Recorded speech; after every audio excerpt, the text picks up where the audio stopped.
witness on the news, and you will see names that are very familiar to individuals. You will see the names of elected officials. You've seen the names of one person who was not elected by the name of Elon Musk, born in South Africa. That's a whole nother story.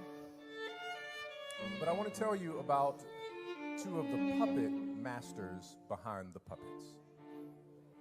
There is a group entitled the Seven Mountain Mandate that was organized in 1975 by Lauren Cunningham and Francis Schaeffer. The Seven Mountain Mandate is a conservative Christian group that witnessed the work, of the black church during the civil rights movement. Therefore, they wanted that.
All right, ladies and gents.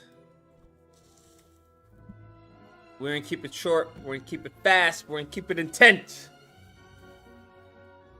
Disagreement day, bruh. Now, for some reason, my camera is not working. I have no idea. So I may have to shut down. Oh, I got 2 OBS running. That's why. I'm an idiot. Let me shut down one OBS and then it should work.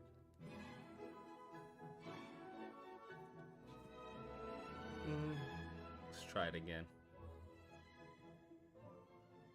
There we go. Now it's working.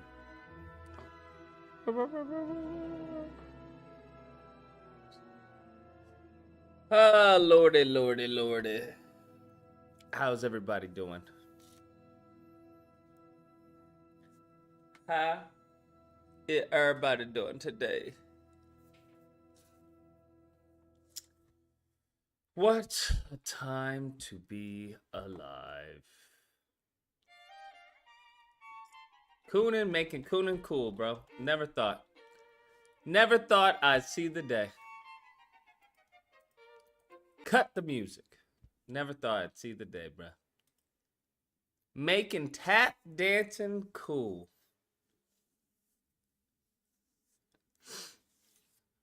What a time to be alive, bro. What a time to be alive. Now, what I do want to do is get into that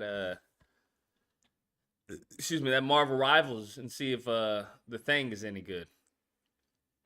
Has anyone tried the Thing yet? I do want to see if that's any good, bro.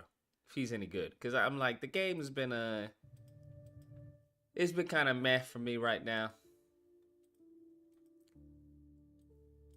Been kind of meh, because it's like, okay. I got tired of getting destroyed, getting teamed up with garbage teams. I'm like, you know what? I got better shit to do. Simple as that. I just got better shit to do, bro. Better stuff to do. Instead of worrying about whether our healer is healing, our DPS is doing damage. I'm like, you know what? I'm good. Ain't nobody got time for this nonsense. Ain't nobody got time for this nonsense, bro. You made it to Diamond? Well, kudos to you, man. Some of y'all be putting in a lot of hours, bro. I thought I was putting it out. Y'all be putting, I'd be checking it. I was like, holy hell. Putting in crazy hours into the game. I had to stop. So I was like, okay, this is literally pointless. This is actually pointless. Like, it's not even research right now. Because all the games like Wolverine's Origins, I was playing around with Lollipop Chainsaw. Like, that's all for research purposes to make my game better. I'm still waiting on the programmer to get me what he's cooking up. Hopefully it works, bro. Hopefully it looks good and it works. I gave him a sample of what I wanted to go down with some filler animations. So, if it works, we're going to be cooking. We're going to be cooking. I still have a bunch of animations that I still have to do. But once the code is all set, then it's like, okay, bet. All I got, then it's just me just fine-tuning the animations and things. And then, creating a HUD, adding in, the music, all the other stuff, right? Adding in, maybe some cutscenes, just one little cutscene to introduce, the player to the scene and everything. We already got a venue for it, little warehouse. So yeah, all that comes after the meat and potatoes is done. Anyways, y'all know it's Disagreement Day. This is the day you get to call in and disagree. Apparently, Coonin is cool nowadays. Tap dancing is the new thing to do.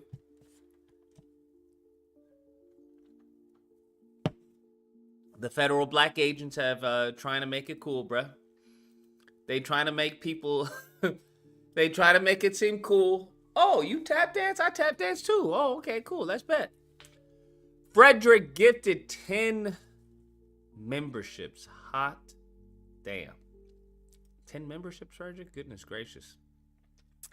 These people do not deserve 10 memberships at all. Frederick is just too kind to y'all. Too kind to y'all. Wait, The Chosen. What is this? They got a new Jesus movie? Well, at least Jesus got some color in him this time. At least Jesus got some color in him this time. You must know. Never mind. I take it back. He ain't got no color in him. Why they keep giving us this white man? I just don't understand. What's the deal here? Huh? What's the deal here, bro? I don't know. I find that interesting. Nevertheless, The Chosen been out for a minute? I have no idea. I've never even heard of it. The Chosen? Never heard of it. Never heard of it. But, okay. C'est la vie. C'est la vie. King Von apparently lost his faith. Lost his faith. He's now going to start doing cartoons again. I'm like, all right, bet. 917. What's the disagreement?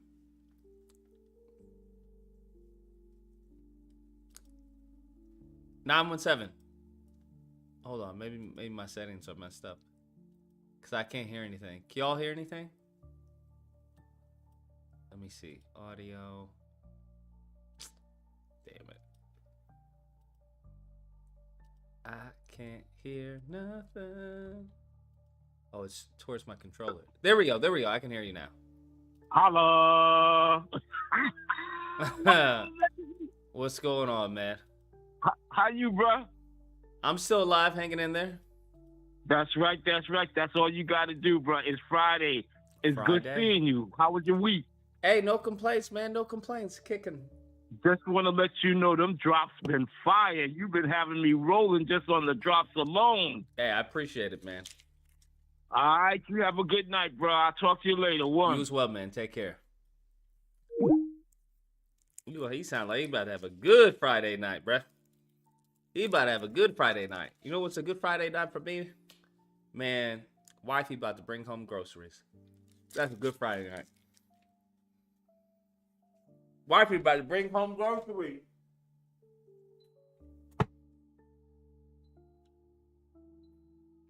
I told her to get some chips. We need some more toothpaste. We need some more milk for my protein shakes. That's a good Friday night, bro. I can't wait. Gonna be excited.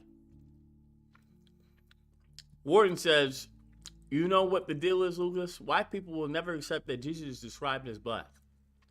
Did you see Shapiro going against his daddy Trump? Shapiro going against Trump over what? Over Putin, maybe? Are they upset over Putin? Vladimir Putin's off the rails. Wow, okay, gotcha. Wait, this was all 2 years ago. Goodness gracious. What happened this week? He was talking about Ukraine. Why are we paying for Europe's defense? Trump outsmarts NATO.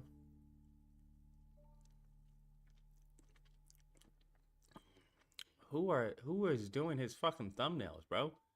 Fucking Zoomer? God, dog.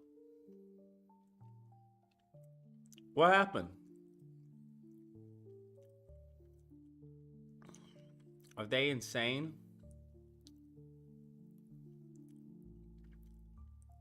The true faces of evil?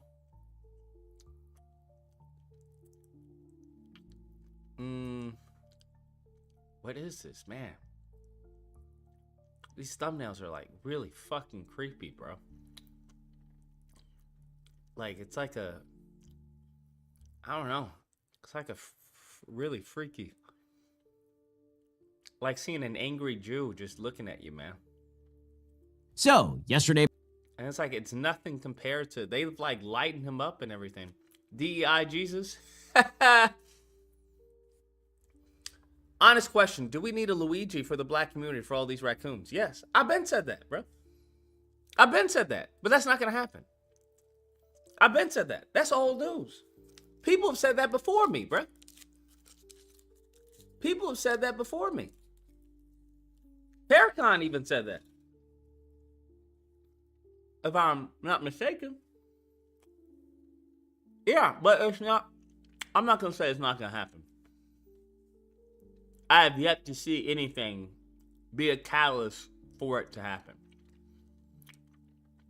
Here's what happens at the end of the day. This is a similar pattern that I've noticed. You get a black person who wants to help out the community. He puts an effort to help out the community. The community say, you're not doing anything, or they disparage his efforts. He says, fuck it, and focuses on his own. That's typically the pattern that I've noticed. That's just me. I could be wrong. But that's typically the pattern that I've noticed. So I'm not really concerned about, to be honest with you, I'm not concerned about any of this. Because it is what it is. Because there's no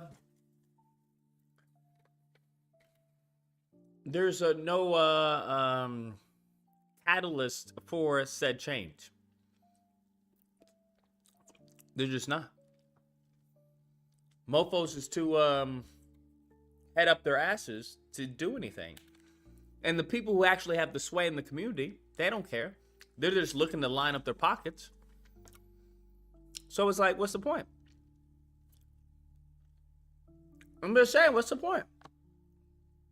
Go about your day. Go about your day.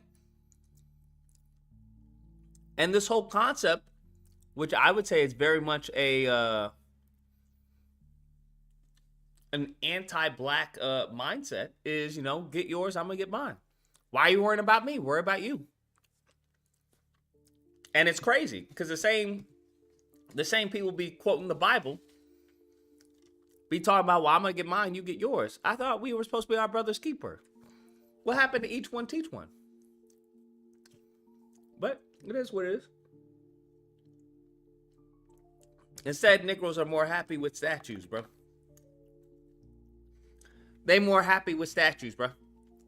I don't know. I don't know what to tell you. All I can do is just watch, bro. Surround yourself with like-minded people. That's the best advice you can get, bro. It's as simple as that.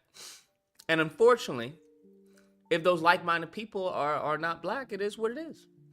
If they are black, kudos. If they not, kudos as well. That's the reality for the state of Black America right now. I mean, it just is what it is. Now, can that state change? Absolutely. Excuse me. Over time, absolutely it can change.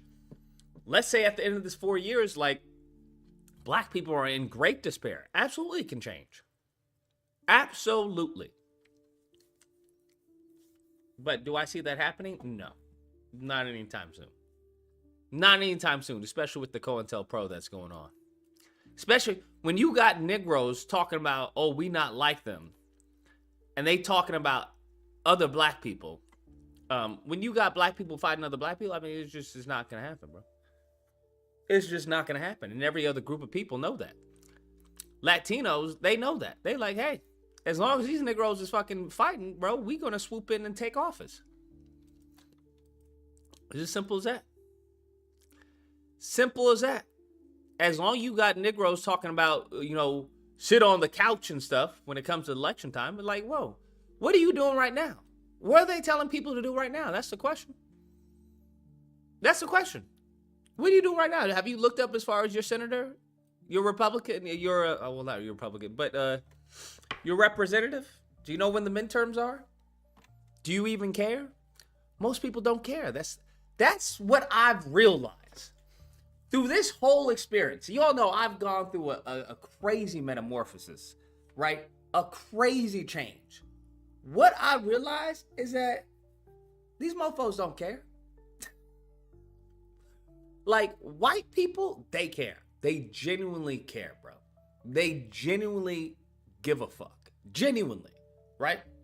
When it comes to their communities, they will show up at the fucking council meeting. They will fucking be there, bro. They'll be like, why the fuck is there not a stop sign there? Okay. My child was walking over there and there was a car and almost hit us. Why are y'all not putting a stop sign there? Who do we have to talk to? They care about that shit, bro. They care about that shit. Those are just the facts. When it comes to the election, they care about that shit, bro. They very much care. They care so much they are willing to rig it, or in some cases, say that it was rigged. Think about that. They care about it so much that they're willing to say, hey, this shit was rigged. They willing to make sure your black ass don't vote. That's how much they care. You're going to have to tell me something that, black people care about. I don't know. I don't know. To be honest with you, even if we go, let's say we don't even go as a group. As an individual, what do you really care about? Genuinely. Do you really give a fuck about, reparations? Do you really, genuinely, like, I'm talking about, there's a great book by Grant Cardone. I don't care what you think about him. I know he's for Trump, but great book, Be Obsessed, Be Average. And it's like, what is really your obsession? What are you really obsessed about? Do you really care about reparations? Huh? Do you really care about reparations? If I were to tell you, right, that, hey, we are guaranteed to get reparations, but all of us have to live out of our car for the next 3 years, would you really do that? Huh? Would you really? Do you think you would be able to find, 20 black people that would be willing to live out of their car for the next 3 years? And I'm not talking about Negroes who are already on the verge of living out of their car. I'm talking about Negroes who maybe have a family. They got a good job. They got a good career. They established, right? They got a good love life, whatever is going on, right? And you tell them, for the next 3 years, we live in our car. We guarantee to get reparations, bro. Do you really care that much? Just what? From my experience, I could be 100% wrong, right? I could be 100% wrong. Nothing's written in stone, okay? The more I learn, the more I grow. But from my experience, from where I am right now, nobody cares like that, bro. Nobody cares like that. Just is what it is. Nobody cares like that. Like when it comes to police brutality. Do you really give a fuck about Breonna Taylor? I mean, let's be honest. Do you really care about Breonna Taylor or George Floyd or Willie McCoy or any of these other individuals? Trayvon Martin. Do you really care? Really? Huh? Really? I mean, you don't really even know the bitch. You don't really even know Trayvon. You really didn't even know George Floyd, right? Do you really care? Is that something that you really are for? Is police reform? Are you really about that life? No. From my experience, from what I've seen, no. You don't. And here's the thing. If I see this, you don't think everyone else sees this? You don't think everyone else sees this? So that's what it boils down to. It's like, y'all don't really care about this. This is just some shit that you talk about. It's just, when it comes to some women, not all women, but some women they just want to have something to complain about. Even some black people, right? Black men. Some black men just want to have something to complain about, right? They'll go to a job just to complain about the job. And then when you ask them, why don't you get another one? Then they look at you and get upset. What you mean why I don't get another? You think it's easy? Negro, you go into the job 5 times a week and you just complaining about the job. You complaining about the pay. You complaining about the hours. You complain about the manager. You complain about the employees. You complain about the customer. Why don't you just get another job, bro? Why don't you do that? Man, what you mean why don't get another job? What you doing? They're addicted to complaining. It gives them a purpose in life, unfortunately, right? Like I said, some people are just afraid of their own greatness. They're afraid of their own greatness. Because what happens if you do get another job and you like that job and you excel at that job? Some people are afraid of the unknown, even if it's a positive. That's what you have to really understand. Even if it's of a positive. If the unknown is a positive, there are some people that are better off. Hey, I'll just say right here. I know what happens at 2 a.m. I know what happens from 9 to 5. I know what happens. Even though it's like, yo, if you just take a step to the right, it's unknown right now, but there's greatness there, bro. There's greatness. It's a better lifestyle. It's better pay, better women, better everything, better food. If you just take a step to the right. Some people don't want to do that. Some people don't want to do that. That's where you get people. And anyone in politics knows this, bro. Anyone in politics knows this. Hell, anyone in any type of business knows this. Now, once you get a person addicted to a product, it's game over, bro. It's game over. I even know that because there's times where like, yo, I don't want this. I want this. And it's like, I don't want the monster. I want the regular monster. Well, that is the regular monster. No, this doesn't look like the regular monster. Well, they did a repackaging. What do you mean they did a repackaging? Well, they did a repackaging. It's the same monster. It's just in a different can. That's all. So the only thing that's going to make that change, guess what? It's not going to be the country. The country ain't going to motivate you to be better. That's not what's going to happen. Or at least not for black people. That's not what's going to happen. That's going to have to come from internal motivation. So internally, individually, and eventually collectively, there's going to have to be some desire for greatness. Now, I don't know what that catalyst will be to force us into that mindset. But until then, I'm not going to be sweating bullets.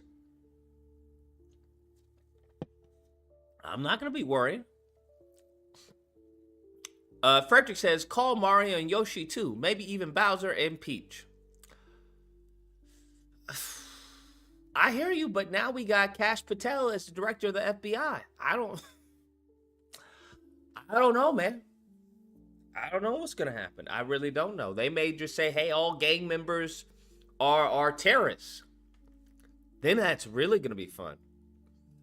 They may do some shit like that. That way they'd be like, yo, now you in a gang, now you a terrorist.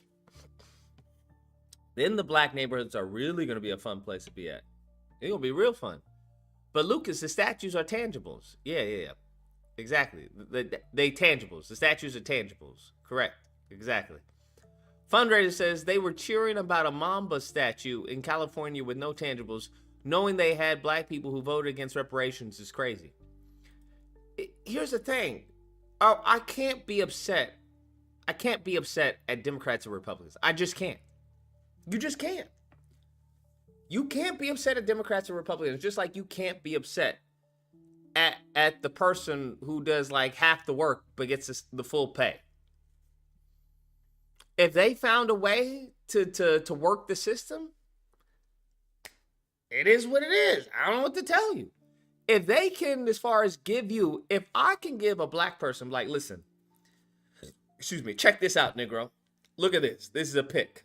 And it got a black power hand. You see the black fist?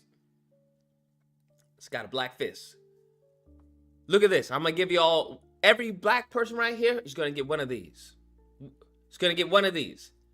Now, if I can do that, even though I know I owe, I don't know, this black person, I don't know, like $10,000. I owe this person $10,000. But I know I can distract this person with this black power pick. Bro, I'd be a fool not to. I'd be a fool not to. If I know you'll settle for this pick over the 10 G's that I owe you, what? Why wouldn't I? So what you have to understand is, hey, if you'll settle for statues and words, Negro, you're not going to get any action. It's not going to happen. It's just not going to happen. Once I know you're not really about that life, like that's not really important to you, it's very much reminiscent of game, right? It's like the girl who says, "Where are my friends? But what about my friends?" Like, I know you really don't care about your friends like that, bro. I know it, you know it. And once you get to that deeper level of communication, it just becomes easy to maneuver. It just is what it is. It becomes easy to maneuver. Now, if y'all think we need another Kobe statue, by all means. Yeah, get Kobe a statue. Absolutely great. Get Tiger one as well. Yeah, absolutely. Like I said, I don't know what the fuck a Kobe statue is gonna do. I don't know how that benefits me, bro. I don't even know not one black person is gonna be benefited by a Kobe statue. But if y'all like it, I love it. If those are the tangibles y'all were talking about, then so be it. Those are the tangibles. Armored says, now that they effed up and enabled Nazis, could we leverage this to make an alliance with the Jedi? Could be a backdoor into reparations. I don't disagree. I don't disagree. But it seems that the Jedi are... you want to know some real fucked up shit from what I've seen? It seems that the Jedi are more are more comfortable with fucking Nazis than they are with black people. That's just me. That's just me. That's what it seems like. Now, I could be 100% wrong. It could be a complete misread. It can be a complete misread. 100% misread where it's like, you know what? I'm sorry. I miscalculated. I didn't see that. But that's what it seems like. Because I still have to do a video on this, bruh. Y'all saw Steve Bannon, right? They just openly doing Nazi salutes and then saying that they're Roman salutes. This is the whole, it's a joke. This is what it is, but they're now doing it with Nazi salutes. Oh, bro, it's not a Nazi salute. It's a Roman salute. Y'all tell me. And the crazy part is they got Jewish people defending this. Now, what do you do with that?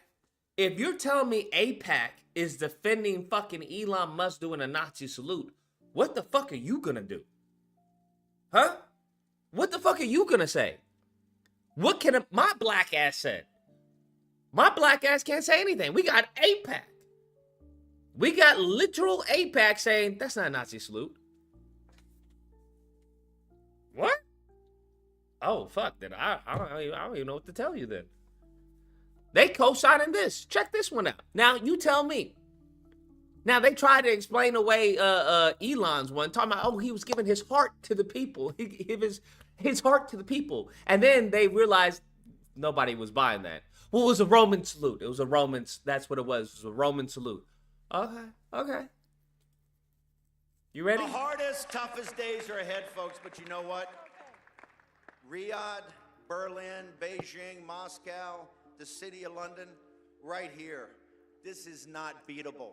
You can't, the only way we lose is if we quit. The only way we don't have victory if we surrender. The only way that they win is we retreat. And we're not gonna retreat. We're not gonna surrender. We're not gonna quit. Fight, fight, fight.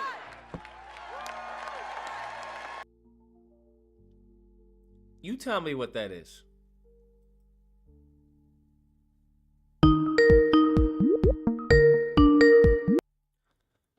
$970. What's the disagreement? Hello? You there? Yes, sir. Yeah, I call in a lot, but look, they already designated these cartels as a terrorist group. You know that, right? Mm-hmm. Yeah, so if you have any business with these cartels, say selling some coke, heroin, fentanyl, anything, you're an associated group. So we're in some deep shit. And not only that, they've cut down the border so bad, a lot of these fuckers that are addicted to this shit are going to start going through withdrawals. We're looking at a whole handful of shit, bud. Interesting. All I these didn't think people, about that. yeah, all these people that run drugs, they're out of a job. All your local drug dealers are going to be out of a job. And if they still peddling this shit, they're terrorists. They're connected to terrorist groups. I don't think you see the severity of the situation. This shit just hit the fan. We're going to have drug addicts running around here freaking out. They cut off all the fucking supplies to these illegal aliens. They don't have any more federal funds, so they're going to be starving. They're going to be looking to fucking rob us. You're going to have these fucking drug dealers. They ain't going to have the more money coming in. They're going to be looking to rob us. And if you're in that business, you're just out of a job. Just letting you know. All right. Well, I Check you appreciate later. the call. Appreciate it. Yeah, I think it's going to be very interesting. I think it's going to be very interesting. It also depends on the enforcement. I think that's what also you have to think about is the enforcement. But yeah. Y'all saw, but now I want to ask y'all, is that a Roman salute or a Nazi salute? I don't know anymore. I'm waiting for the ADL to tell me, bro. I'm waiting for the ADL to tell me. I don't know anymore. Like my lying eyes, I don't even trust my lying eyes anymore. Because I know my eyes can lie. Not gonna quit. Fight, fight, fight. Amen. God bless you. You are amazing. Now, I don't know. I'm not, like I said, I have to wait for the ADL to tell me. I don't know. I don't know. I don't know. If I was a betting man, I would say that was a Nazi salute. But like I said, I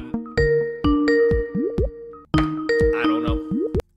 718. What's the disagreement? Yo, Lucas, what's going on, bro? Nothing much. Still alive. Yeah, I don't know if they're gonna.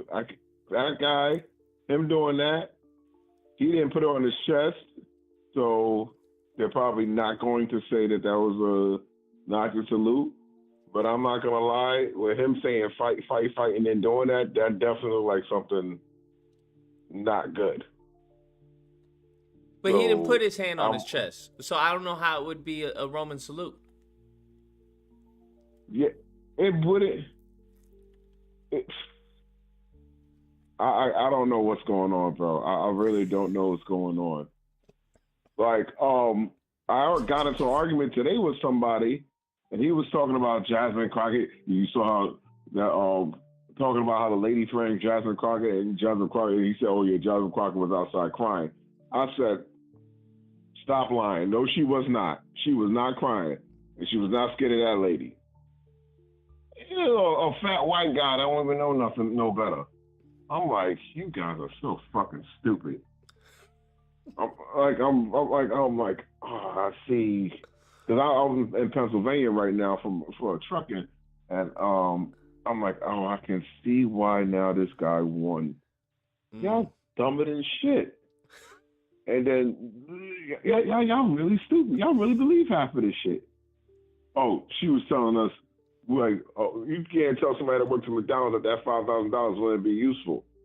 I'm like, but they took her out of context. Everything's going to rise up. That $5,000 is going to be gone. What needs to happen, this shit needs to go down. And he just stopped talking. He just knew, like, all right, that's what I thought. And then it's just, and with the whole education thing, when you're talking about black people in education, how we're seeing a decrease in education among black cities, the funding is becoming a problem. But I feel that now it's starting to become more of like a parent problem. I feel that parents have to work so much that they're not able to really focus on their kids as white people are, be able to focus on the kids, because a man can be able to work while the woman stays home. A lot of times it has more time. So if the black mom has to go work constantly and she has to put herself on the line, she's not able to put her keep her eyes on her kids. It becomes hard.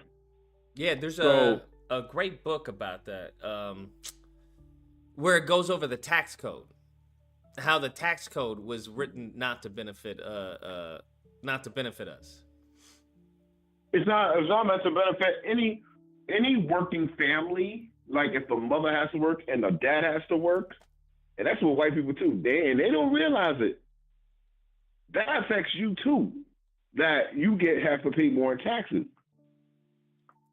They don't view it that way, unfortunately.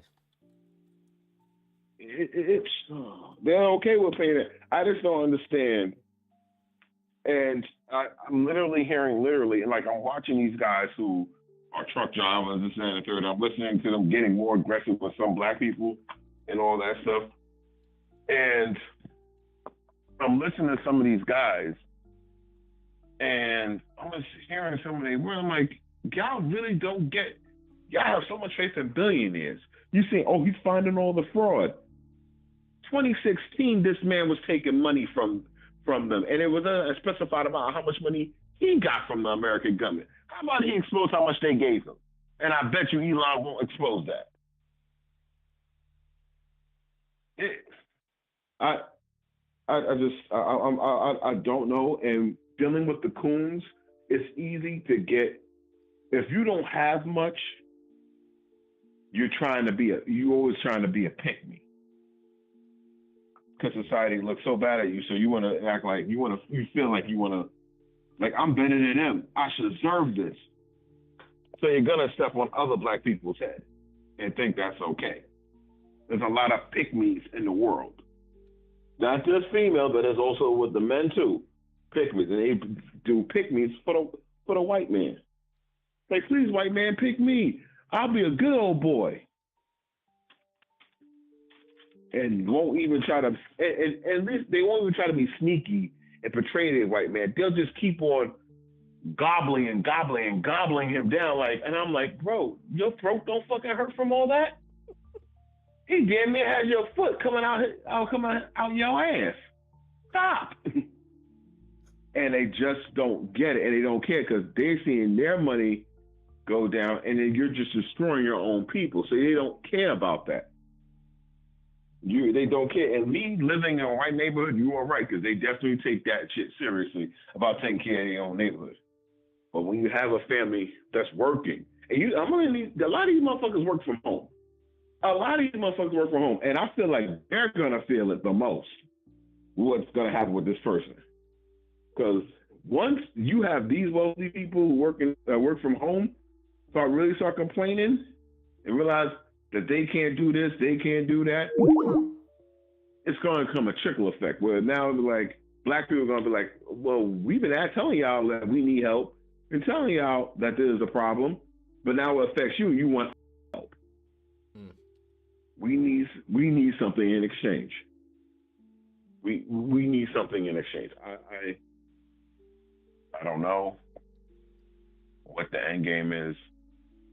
I just feel, I don't think we're on the extinction pole yet. I feel like it's a really bad uphill battle. There are a lot of black parents that are taking this education seriously, but it's hard because we work. We work. So we put a lot of our faith in the teachers. And we don't have the money to send our kids to private school because if both parents could be working, they don't have enough money to even send the kids to private school. Yeah. It's like a spiraling fucking battle that I don't know how to maneuver. And I don't think a lot of black people do know how to maneuver that battle of trying to find the best thing for your children. You just hope that your children have enough sense to do the right thing.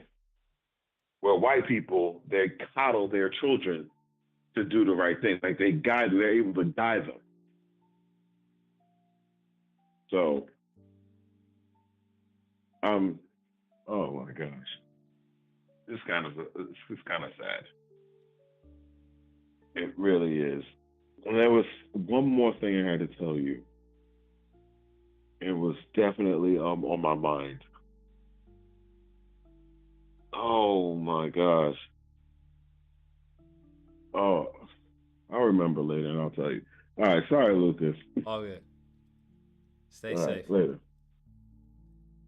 Stay safe, Brody. Stay safe. It's dangerous out there, bro. It is dangerous out there. But no, this is it. It was a good book. Read it a while ago.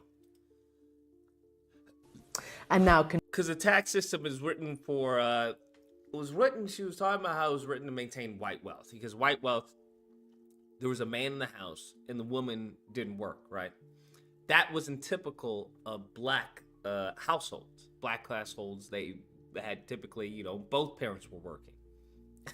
And it's just it's ironic because as time has gone on, much of those white neighbors, well, I won't say white neighbors, but much of the white working class has shifted into both households working. So it's turned around and bit them in the butt. continuing our discussion on race, we turn to the American tax system. Our next guest, Dorothy A. Brown, is a law professor and nationally recognized scholar in tax policy. She chose this field because she believed that it was free of racism, but she soon discovered how wrong she'd been. Her new book draws on decades of research and anecdotes. It's called The Whiteness of Wealth, How the Tax System Impoverishes. Now, does it do anything for you? No, it doesn't do anything for you. But I find it interesting to know about where this all came from. Because everything that they're complaining about, where it seems like 99.9% of the policies were created to hurt us.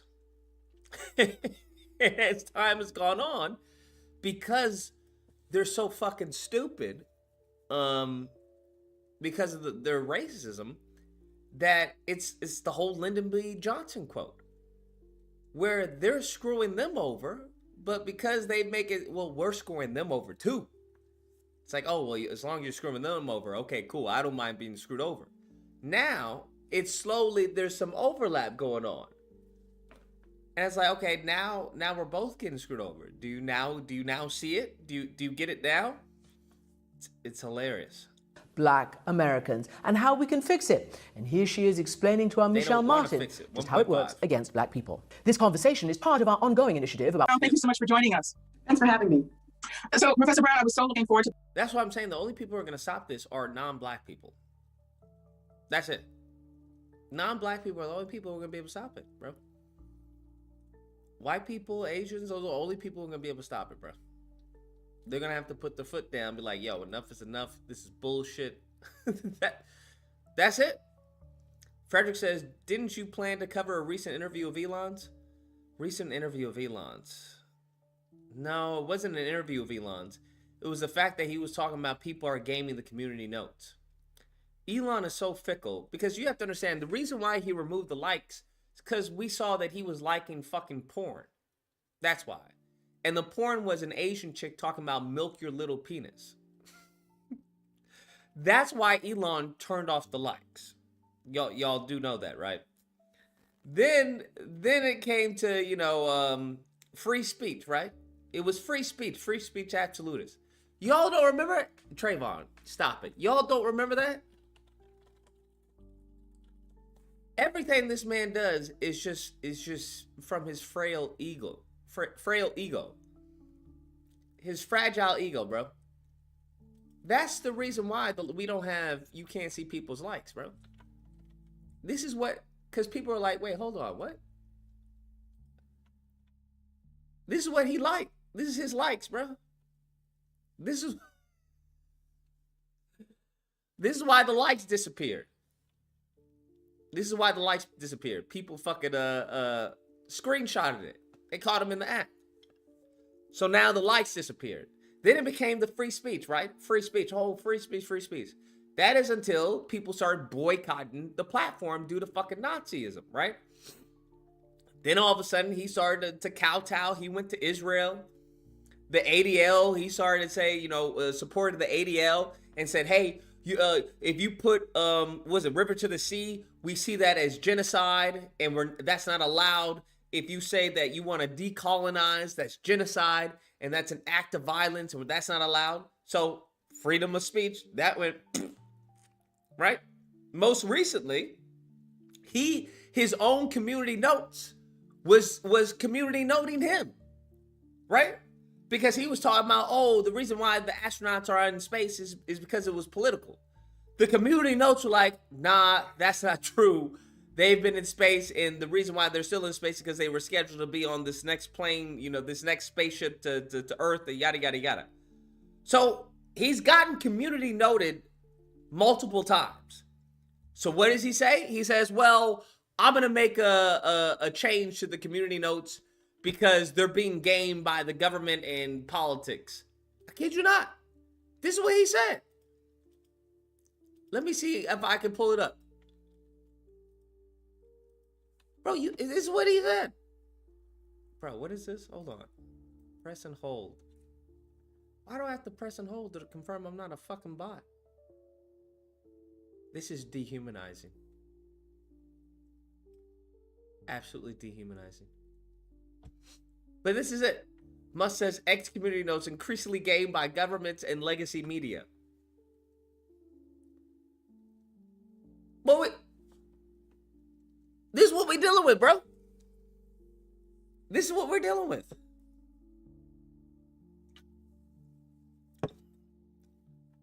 So I'm not expecting much. I'm not expecting much, bro. He's very much like Trump. That's what he's like Trump. He's like Trump on steroids, bro. He's like Trump on steroids. This man got his own baby mamas trying to contact him via fucking Twitter. They talking about, hey, Elon, you need to respond to me. And if you don't want to talk to me directly, then please hire someone to talk to me. This is his own baby mamas. They trying to contact him on fucking Twitter. It's crazy. I don't know what to tell y'all. I don't know what to tell y'all. Oh, man. Fucking wild, bro. Fucking wild. Then they were talking shit about Jasmine Crockett. I think there was something else. There's another thing that happened with Jasmine Crockett, if I'm not mistaken. There was something else that happened with Jasmine Crockett. I can't remember. But they were just lying on her. Like, oh, she said that $5,000 wasn't anything. That's not what she said, bro. That's not what she said. Y'all don't understand that if you don't have a job, 5 racks ain't gonna help you. I don't know why there are people talking about, oh, $5,000 is a lot. Nigga, what? Tell me you don't live in the city without telling me you don't live in the city. Like, tell me you don't live in the city without telling me you don't live in the city. Tell me you live in bumfuck Idaho, bruh. Tell me you live in bumfuck Ohio without telling me you live in bumfuck Ohio, bro. 5 racks is not going to last you any type of fucking year or a month or anything like that. What are you talking about, my G? What are you talking about? Like, these people just say stupid shit. And the issue is not the $5,000. The issue is that there's nothing coming after that 5 racks. If you can't find a job, I just did a video on the IRS agent who was talking about, hey, he's been unemployed. He's been unemployed for 8 months. He's been unemployed for 8 months, and then he now just got fired again thanks to Doge. What are you talking about? Do you think 5 racks is going to help him? I want to. Where do y'all live? That 5 racks get you through 8 months. Where the fuck does $5,000 get you through 8 months? Where? Y'all gotta be living in the fucking forest next to Snow White. What is going on? These motherfuckers are saying crazy shit. They just saying cuckoo for Cocoa Puff shit.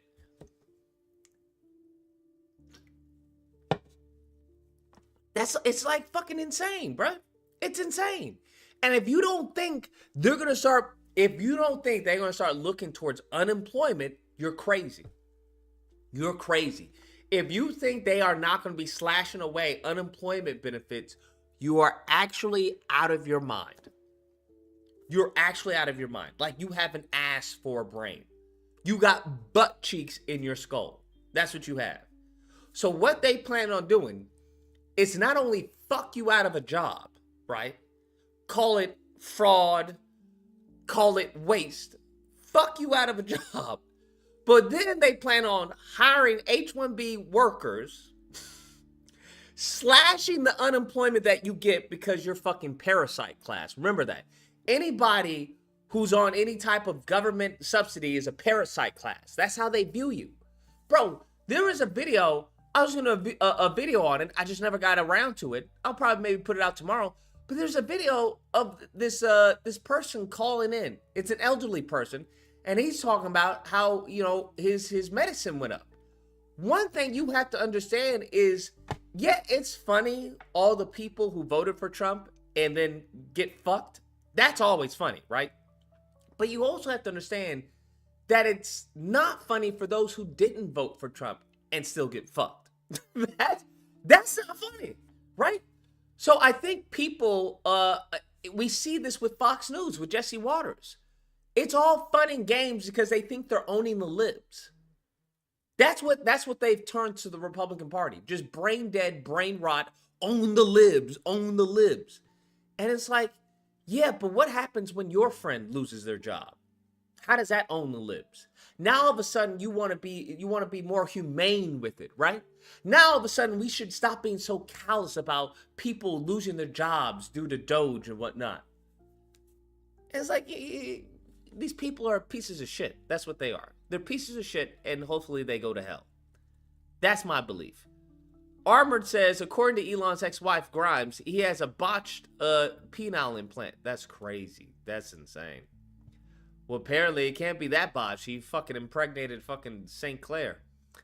Frederick says his baby mama drama played a part too, right? I doubt it. I doubt it. Because I don't think he got a community noted on his freaking, because he hasn't even responded to them. He can't get you can't get community noted if you don't respond. He hasn't responded to any of his baby mamas. He hasn't responded to any of them, bro. They try to contact him through X. 718. What's the disagreement? Yeah, I just remember I had to tell you. I don't know if this is true or not. I'm trying to find Donald Trump's real Twitter, but it seems like he's endorsing the black coon dude, Donald. I forgot his name. But he's endorsing somebody to go against DeSantis. He's backstabbing DeSantis. No. It's on check Fox. I've been trying to find it. Hold up. Let me find the guy's name. He's Congressman Byron Donalds. Oh, what about Byron Donalds? I'm hearing that a highly respected Congressman Byron Donalds is considering running for governor of Florida. Oh, Trump backs Byron Donalds for the likely run Florida governor run. Okay. Yeah, I don't know if this is an old tweet, but I'm like... No, it's recent. Why would he backstab DeSantis? I'm trying to understand. Wait, is DeSantis running again? But he's a current governor. Yeah, which is being vacated by Republican Ron DeSantis, who's term limited. Yeah, he's not running again. He's term limited. I would be surprised if they go from DeSantis to Byron Donalds. But if Trump backs him, especially if they're saying that Casey DeSantis is also considering running for governor. If it's Casey DeSantis or black ass fucking Byron Donalds, I don't see Florida of all places electing Byron Donalds. But we'll see. All right, I just wanted to tell you that was the last thing I had to tell you. I'm sorry. Bet. All good. Yeah.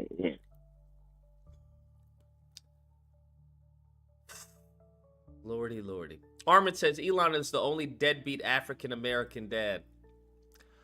Doesn't anyone find that funny? Huh? All the stereotypes they try to place on us. We are literally seeing this in broad daylight. This man, they constantly want to talk about Christianity and re-Christians and be celibate and the nuclear family. And they literally are praising a dude who's knocking up women, like fucking young women, bro. People who are 2 decades younger than him. Little 26-year-old, knocking them up. Not marrying them. And then not even being a father to his kids. And everyone just overlooks that. This is why I say I'm not giving any more charity to these people. I'm not doing it. I'm not doing it. Y'all can do it. There was a moment in time where I would do that. I'd be like, you know what? I think we have to be charitable in this interpretation of what they meant, right? There'd probably a day and time where I would see this and be like, that's not a Nazi salute. Like, but what the fuck else would this be? Huh? What is it? You tell me. But their power, their influence is so powerful, right? Their influence is so powerful that they got Jews co-signing this. That's some power, bro.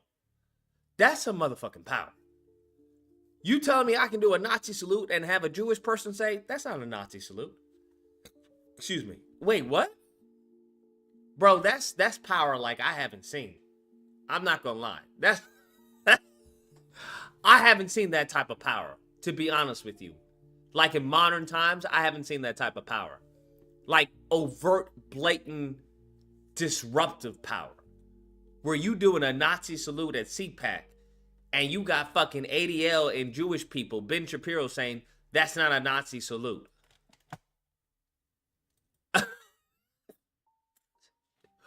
Woo!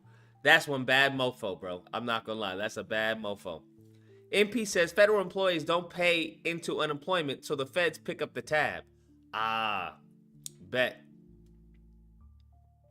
Craziness. Absolutely cuckoo for Cocoa Puffs. Cuckoo for Cocoa Puffs. I don't get what the end goal is. That's all. I don't get what the end goal is. I don't get what the end goal is. But we'll see. We will see. I don't know. I think he should forgive. Well, actually, I guess you can't do that. All forgiveness, they're going to view that as communism or socialism. Because I was thinking, it's like, you know, with all of this, you might as well just start doing some forgiveness.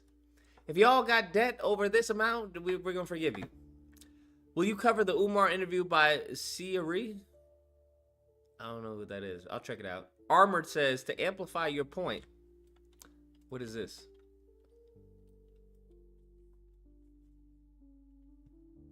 What is this? Stage now. I love Elon. He's literally my boy. What was that? Let's run that back really quick. I think there was no. Yeah, I think that's probably just AI. Okay. Well, it's not like he's gonna do it again or anything. That was an accident. Okay, so he literally did it again. Okay, and he did it exactly like the one guy does it. Okay. I'll just say this was absolutely not expected, guys. I have no idea what this was, and no one could have ever predicted something like this happening. That was not exactly what it looked like. It was something completely different than what it looked like. It wasn't the exact thing that it looked like. Isn't he like autistic or something? Everyone's saying he's autistic. Yeah, it's probably just awesome. Okay, you know what? We're actually just going to X out of this, folks. What we should be doing is actually reacting to hip-hop lyric. How does his eyebrows get bigger? A female rapper, one of them's got to be talking about sex or penis or something. It's actually a lot more important than this. It's fine. Everything's completely fine. You guys can stop tweeting about this. There's nothing to worry about. It was the Roman salute. We looked it up on Wikipedia. Roman salutes. Bro, that's some power, man. I'm not going to lie. I'm not going to lie, bro. That's some power. That's some straight power. You know that these mofos, like, that's wild, man. That's called playing the game, bro. That's what that's called. That's called playing the game. These mofos, did you hear what Kash Patel said? We have got to put Israel first. I was like, hold up. I know I didn't fucking hear that from the United States fucking FBI. I know I didn't hear that. That's not what I heard. Did y'all hear this, bro? This is who they put into office. Then this man doesn't even get sworn in. He doesn't even get sworn in on the Bible. He got sworn in on like I forgot what it was. Holy shit. Y'all are fucking, this is crazy. Y'all hate black people so bad that y'all about to completely destroy this country. This is unreal. This is surreal. They hate black. You know, a black person would have been sworn in on the Bible. That's the only thing black people know. I don't know anything about no Torah. I don't know anything about no Krishna. I know Jesus. Bro, this is crazy. Will shut off the machinery that feeds money into Iran. We will no longer have 100 hostages still in captivity, Israeli and American and otherwise, by Hamas and Iran's Hezbollah mercenary forces. We need America to wake up and prioritize Israel and bring home Israelis and make sure we stand by our #1 ally in Israel. We will shut off the machinery. We need to prioritize Israel? I beg your pardon? That's the craziest shit I've heard. We need to prioritize Israel. What? Yeah, bro. I bet if somebody did do a fucking Nazi salute, they wouldn't see it. Oh, that's not a Nazi salute, bro. That's not a Nazi salute. That's not a Nazi salute. Yeah, if they talking that way, I mean, hell yeah. I wouldn't see any Nazi salute either. This is what it was. It was a Hindu scripture. Kash Patel sworn in as FBI director on the Bhagavad Gita instead of the Bible. I don't understand, bro. I really don't understand. Because if a Democrat had done this, they would be talking about, oh, we're losing the country. All right? They hate Christians so badly. This man was sworn in on some Hindu scripture. Not even the Bible. Make it make sense.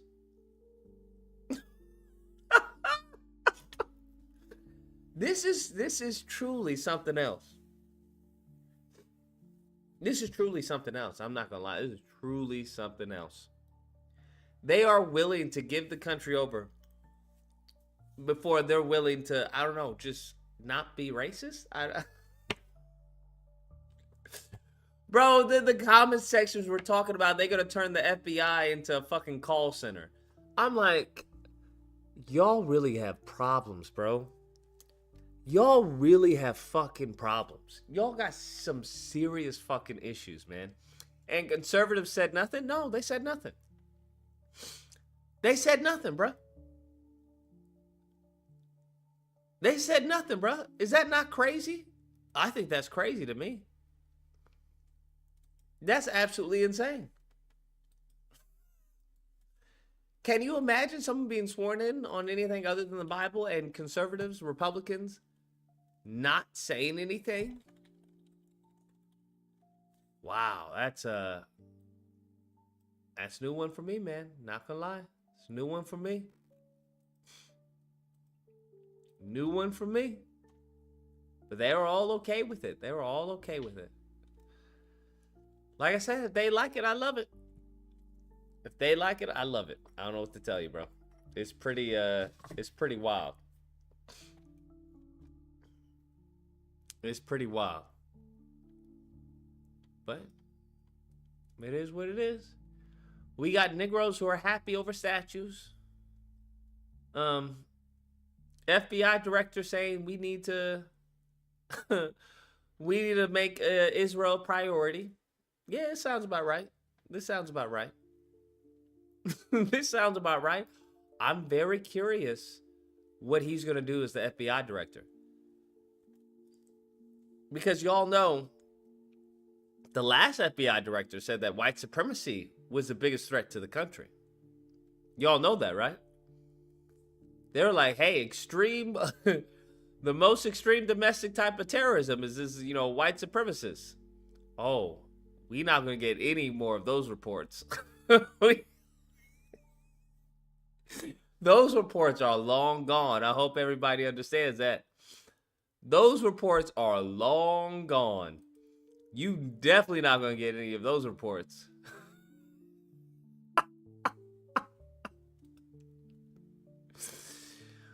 Oh, man.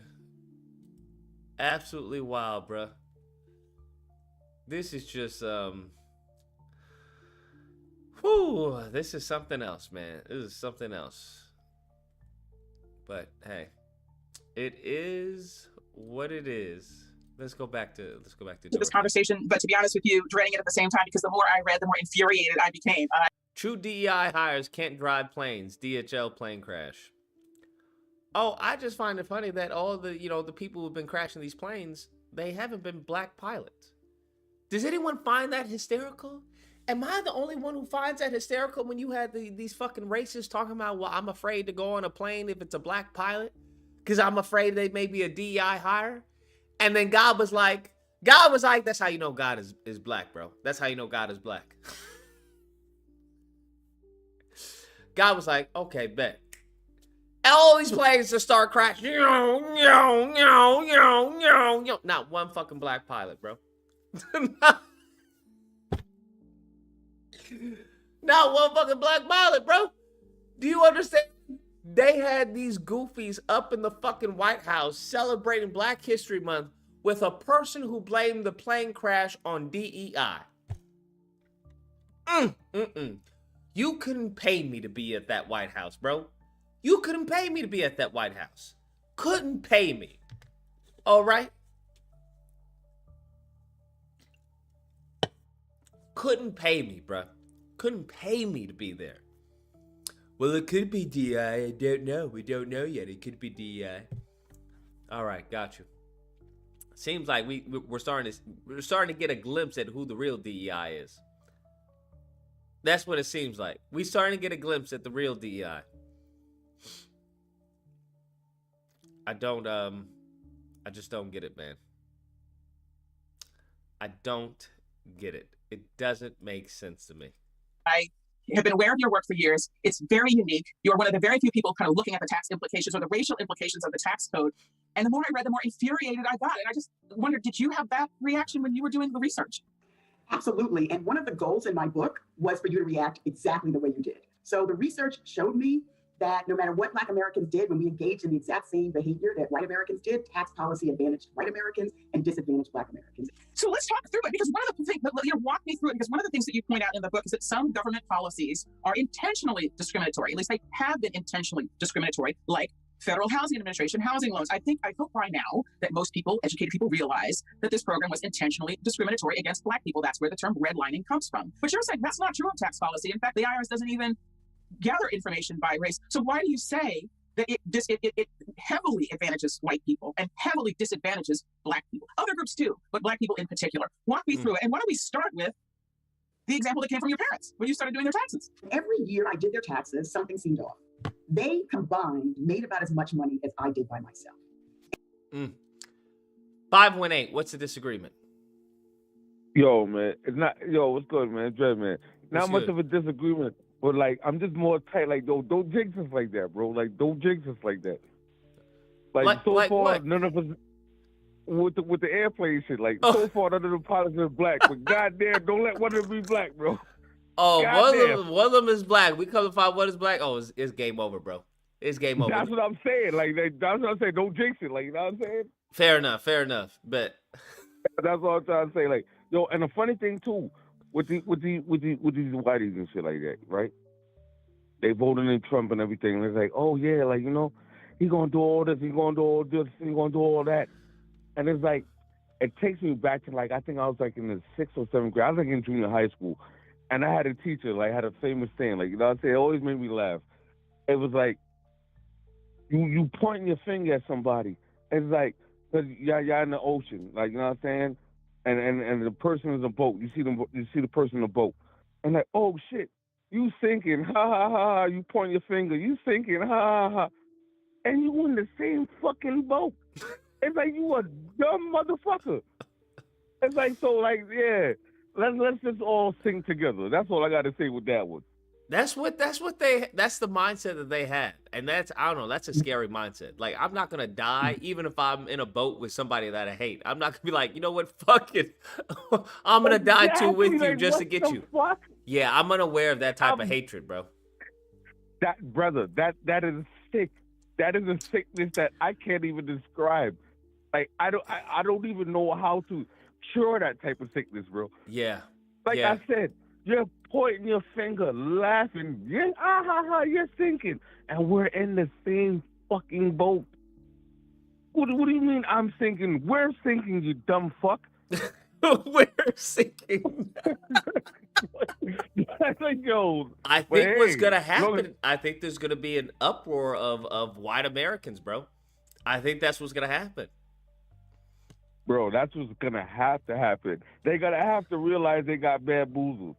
That's the only thing that's gonna have to happen. Like, oh no, this motherfucker, it wasn't working for us. We thought he was a. They're gonna do another January 6th, bro.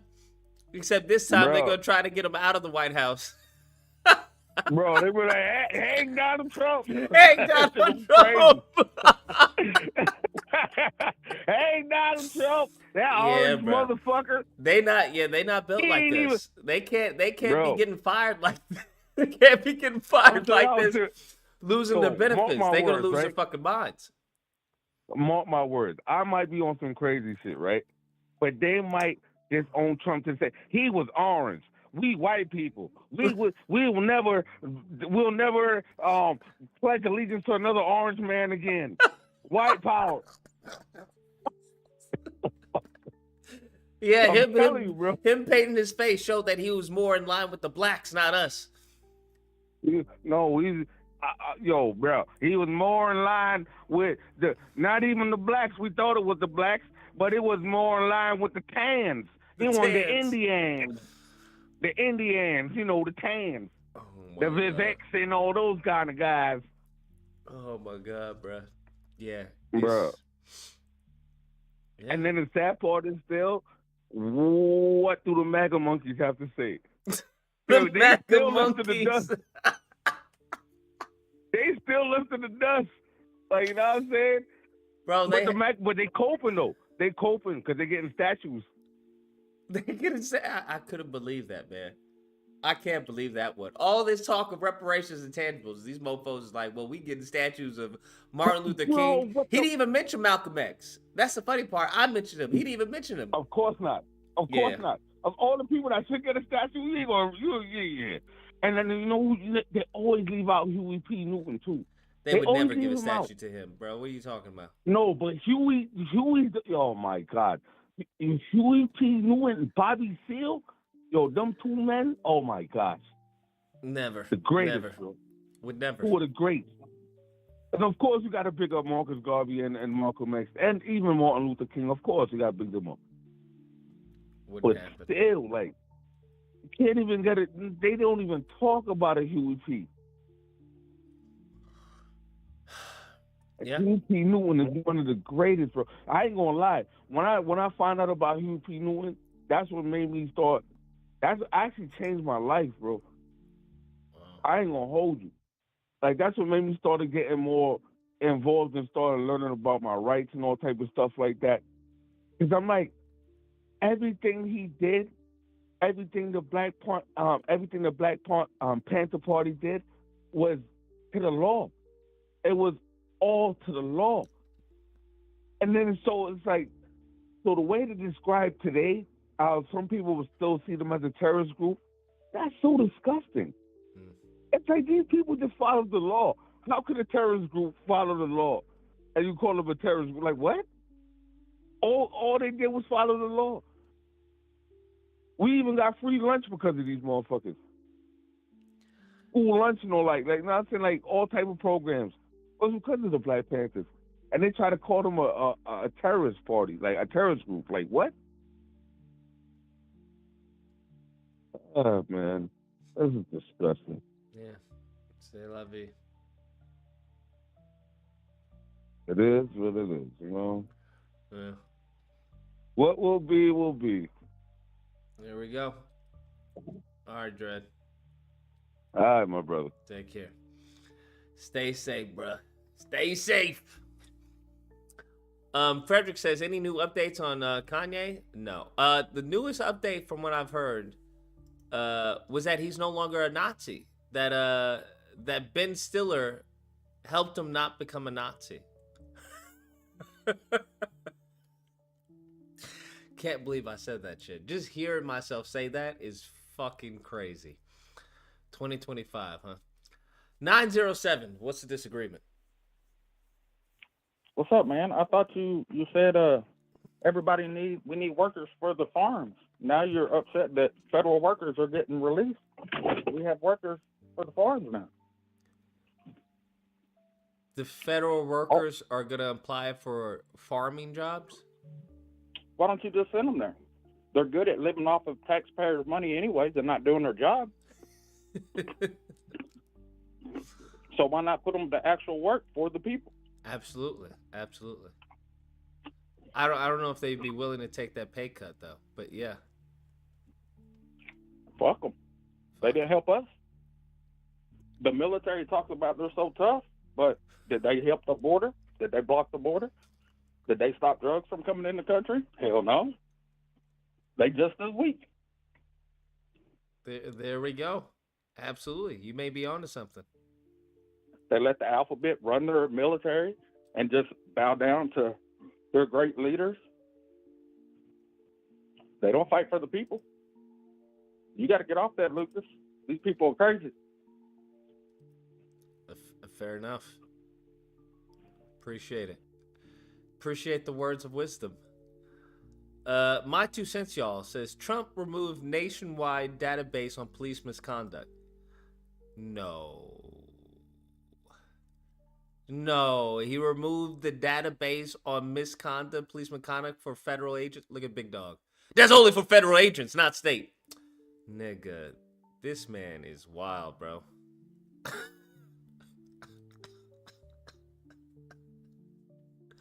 Oh, in that case, got you. That's like somebody saying, yo, he fucked your mom. No, he didn't fuck your mom. He fucked your girlfriend. Okay? There's a difference. Oh, in that case, okay, you fucked my girlfriend, not my mom. Okay, gotcha.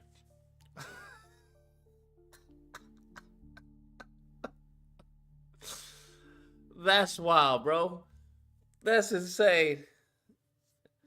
Why are we removing the database for misconduct for federal agents? What, like, you know what? Y'all better stay safe out there. I don't know what to tell you, bro. Y'all better stay safe out there. Yeah, like, police brutality, there's no such thing as police brutality. that shit is in your head. If these mofos don't know what a fucking a Nazi salute is, they sure as hell don't know what fucking police brutality is. I want you to understand. They got the ADL saying that it's that a Nazi salute isn't a Nazi salute. Yeah, you fucked. Yeah, you fucked, bro. You better keep your black butt at home. You better not even do anything that could be suspicious. Bruh, you may die from fucking parking too long. Not putting money in the meter. Put your hands up. Put your hands up. I still got a minute left. Yeah, it's about to be a little different, bro. It's about to be a little different. Frederick says the purge is probably coming. Yeah, I don't disagree. I think I'll be purging a lot of elderly people. I think that's the sad part. Like, that's what they're aiming for. I think they're trying to purge, like, the goal was to purge, like, black people, but then they're like, nah, we ain't gonna purge all y'all motherfuckers. All y'all. If you all in any type of government assistance, anything, yeah, bro, they trying to kill you. Those are my thoughts. Those are generally my thoughts. They trying to really thin the herd. They definitely trying to thin the herd. Now, I don't know what for. But this call was brutal. Yes, ma'am. I'm calling from West Virginia, and which was a red state for Donald Trump, and they have a place called down here Public Debt, and a lot of my neighbors were voting for Trump. They walking around scared, crying, nervous, and they were forever Trumpers. But on a personal note, I'm a diabetic and I'm on Medicare, and when Joe Biden was in there, my insulin was $6 for a 28-day supply. I just went to CVS to get my new supply. It went back up to $80, they said, because the American Recovery Act was canceled. So it went from $6 to $80. So I don't know if anybody else out there on Medicare. And yes, ma'am. That's crazy. I'm calling from West Virginia, and which was a red state. That's brutal, bro. That's brutal.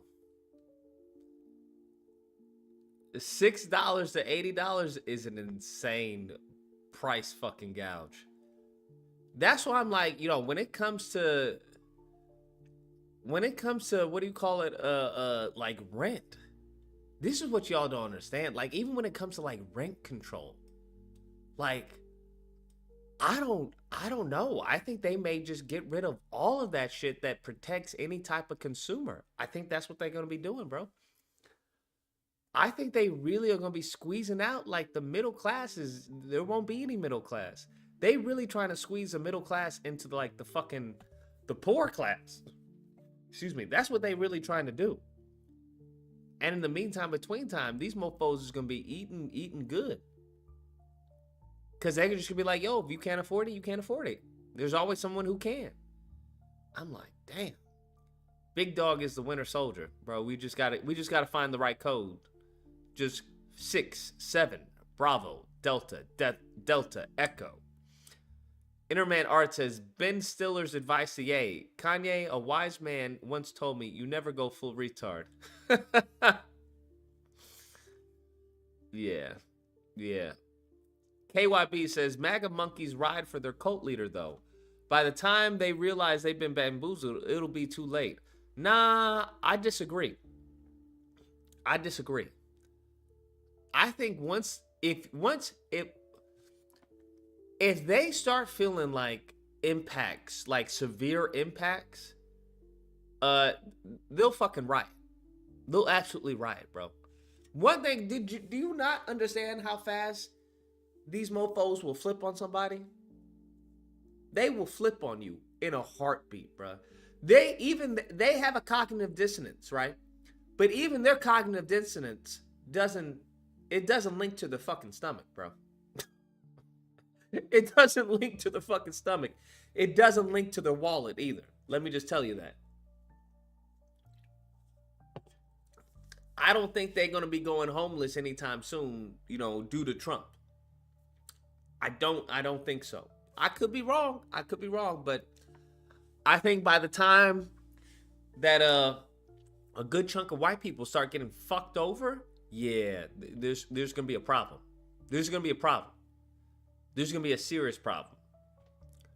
Because they're going to get angry. And when they get angry, that's when shit's going to happen. Black people, that's not going to happen with us. It's not going to happen with black people. Black people like, hey, we can work with it. And we'll figure it out. They don't think that way. They think this is bullshit. That's what they think. This is bullshit. This got to change. They already are mad. Yeah. They mad, right? They're like, okay, let's see what y'all gonna do.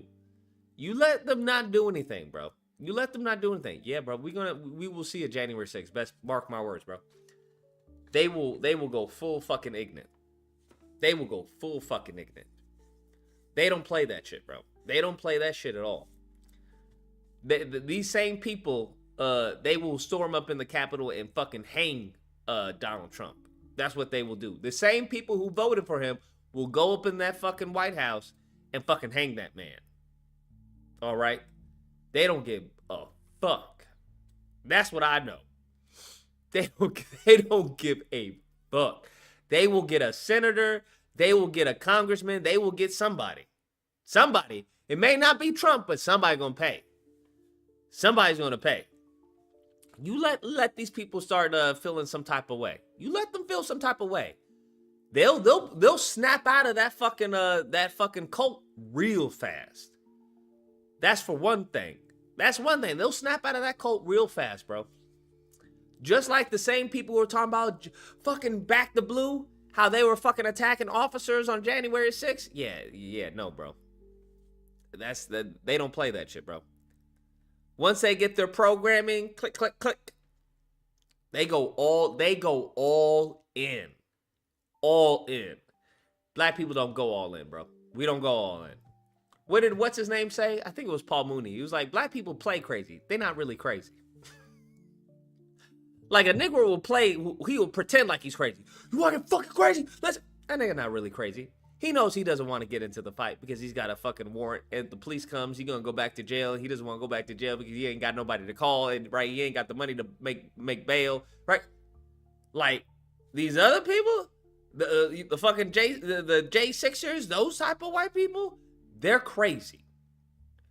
They actually believe they're fucking stealing the country. They stole the fucking election. We're not going to let that happen. They actually believe what the fuck they're saying, bro. Like, there is no, like, come on. You don't actually believe this shit, bro. You just trying to do this for clicks. What the fuck you mean for clicks? I love this country. You don't see this American flag right here on my chest? Oh, okay. Never mind. My fault. Sorry. No, they believe that shit, bro. They may be as dumb as fucking rocks, but they believe that shit. They believe what they believe. That's the truth. That's the truth. You can call my bluff. You can call a black person's bluff. There'll be a certain extent where it's like, all right, nigga, you got me. You got me. I don't really give a fuck. I was just trying to get bitches. There is no bluff to call them. There is no bluff. Once they get to that point, nah, there is no bluff. They actually are like, fuck this. This is America. We gotta fucking bring the blood to the tree of liberty back and shit like that. Yeah. They believe that, bro. They believe that with their fucking soul. So, I'm just saying, don't piss off the base too much. Because just as one thing you have to understand, that reticle, it's fun when that reticle's on everyone else, right? It's fun when it's like the fucking left, the libtards, fuck them and their fake news. That reticle can very easily go on fucking Trump. That reticle can very easily go on these fucking Republican senators and congressmen very easily. Best believe that's what they getting a little too comfortable, right? They getting a little too comfortable, especially with these nominations and these picks, right? You got the head of the FBI now, a fucking Indian who didn't swear on the fucking Bible. That's strike one. They got J.D. Vance who got an Indian wife, and that's strike two. Now, they keeping it cool right now. But you have to understand, these races, they don't play that shit, bro. They really don't play that shit. Bro, y'all see the video of the officer who was talking to the Nazis?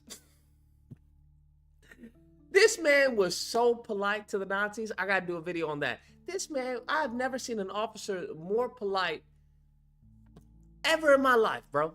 Ever in my life. This officer was like, you know what? I can bring the dog up in the front with me and drive him back. I was like, you gonna put a dog that you don't know up in the front seat with you to drive him back for a fucking Nazi? And it's not like this is like liberal Nazi. You're a fucking Nazi. No, these are like full-on fledged fucking Hail Hitler, Sieg Heil, fucking swastikas, white power, like dead ass type of people, bro. And this officer was like, well, what do you guys need? Are you guys good? All right, so what do you need? You left your dog? It's a service dog? Like, what? What?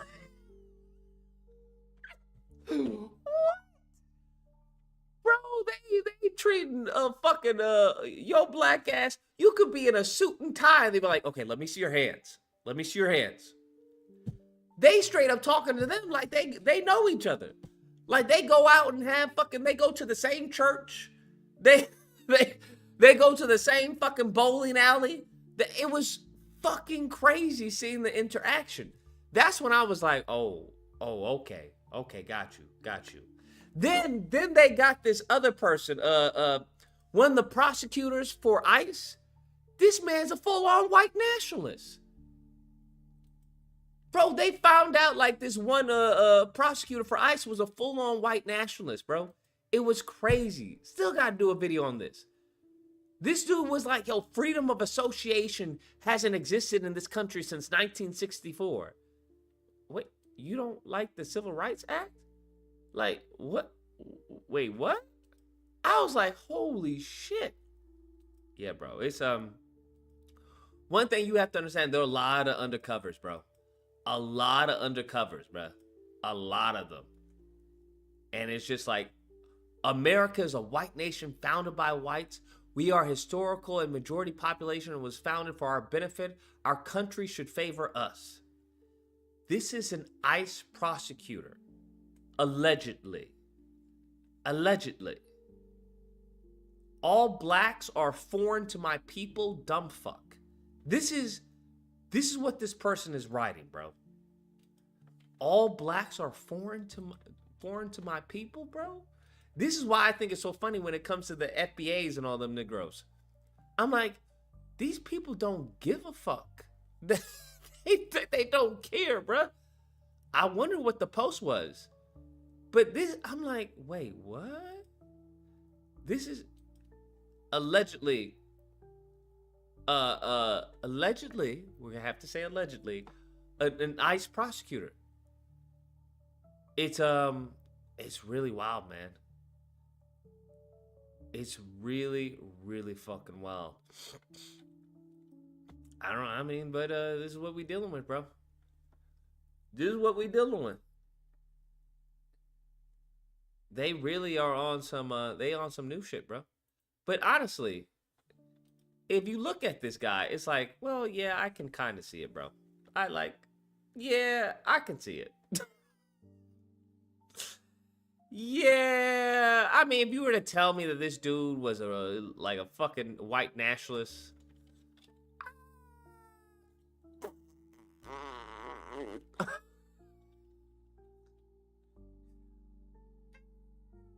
I mean, I wouldn't say no. That wouldn't be my first reaction to be like, no, that's not true. He doesn't look. I'd be like, okay, all right, okay. I mean, all right. Yeah, they were like, okay. For those criticizing the concept of colorblind meritocracy, you should have the courage to clearly state your preferred alternative, DEI for whites. He said, okay, America's a white nation founded by whites. We are the historical and majority population. It was founded for our benefit. Our country should favor us. Now, what did I tell y'all? What did I say? They now coming out and just straight up saying this shit. They're like, all right, bet, fine. We don't give a fuck. Yeah, it's our country and should favor us. Oh, okay. It's a new ball game now, bro. It's a new ball game. They are very emboldened right now. Very emboldened.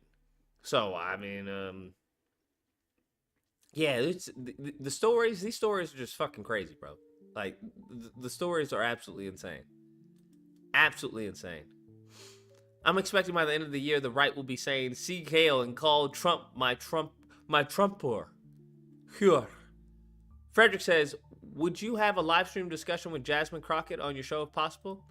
Yeah, I mean, I don't know what we would talk about, but yeah. Liz Steph, I appreciate the super. Yeah, I mean, it's wild. Someone was reaching out to me. I think he was running for governor. I have to check the email. I didn't read it, but I'm like, he wanted to team up or do something, do a collab. I'm like, I have to look into you and whatever. But yeah, bro, it's really interesting. Really interesting.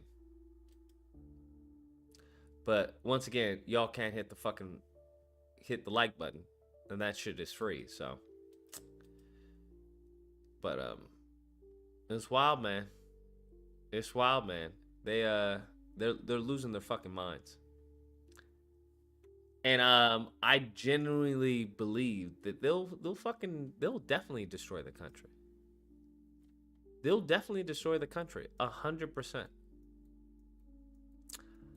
I don't see why, bro. I just don't see why. Doesn't make any sense to me.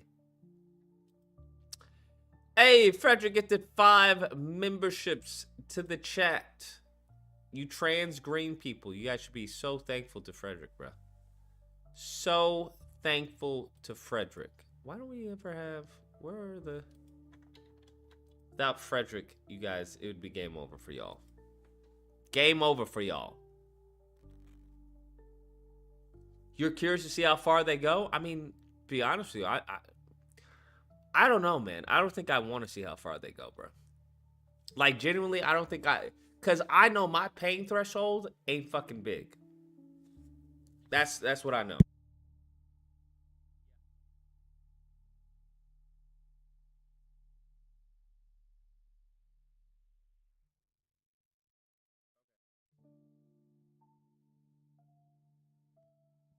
Hold on, I have to go put the oven on at 400.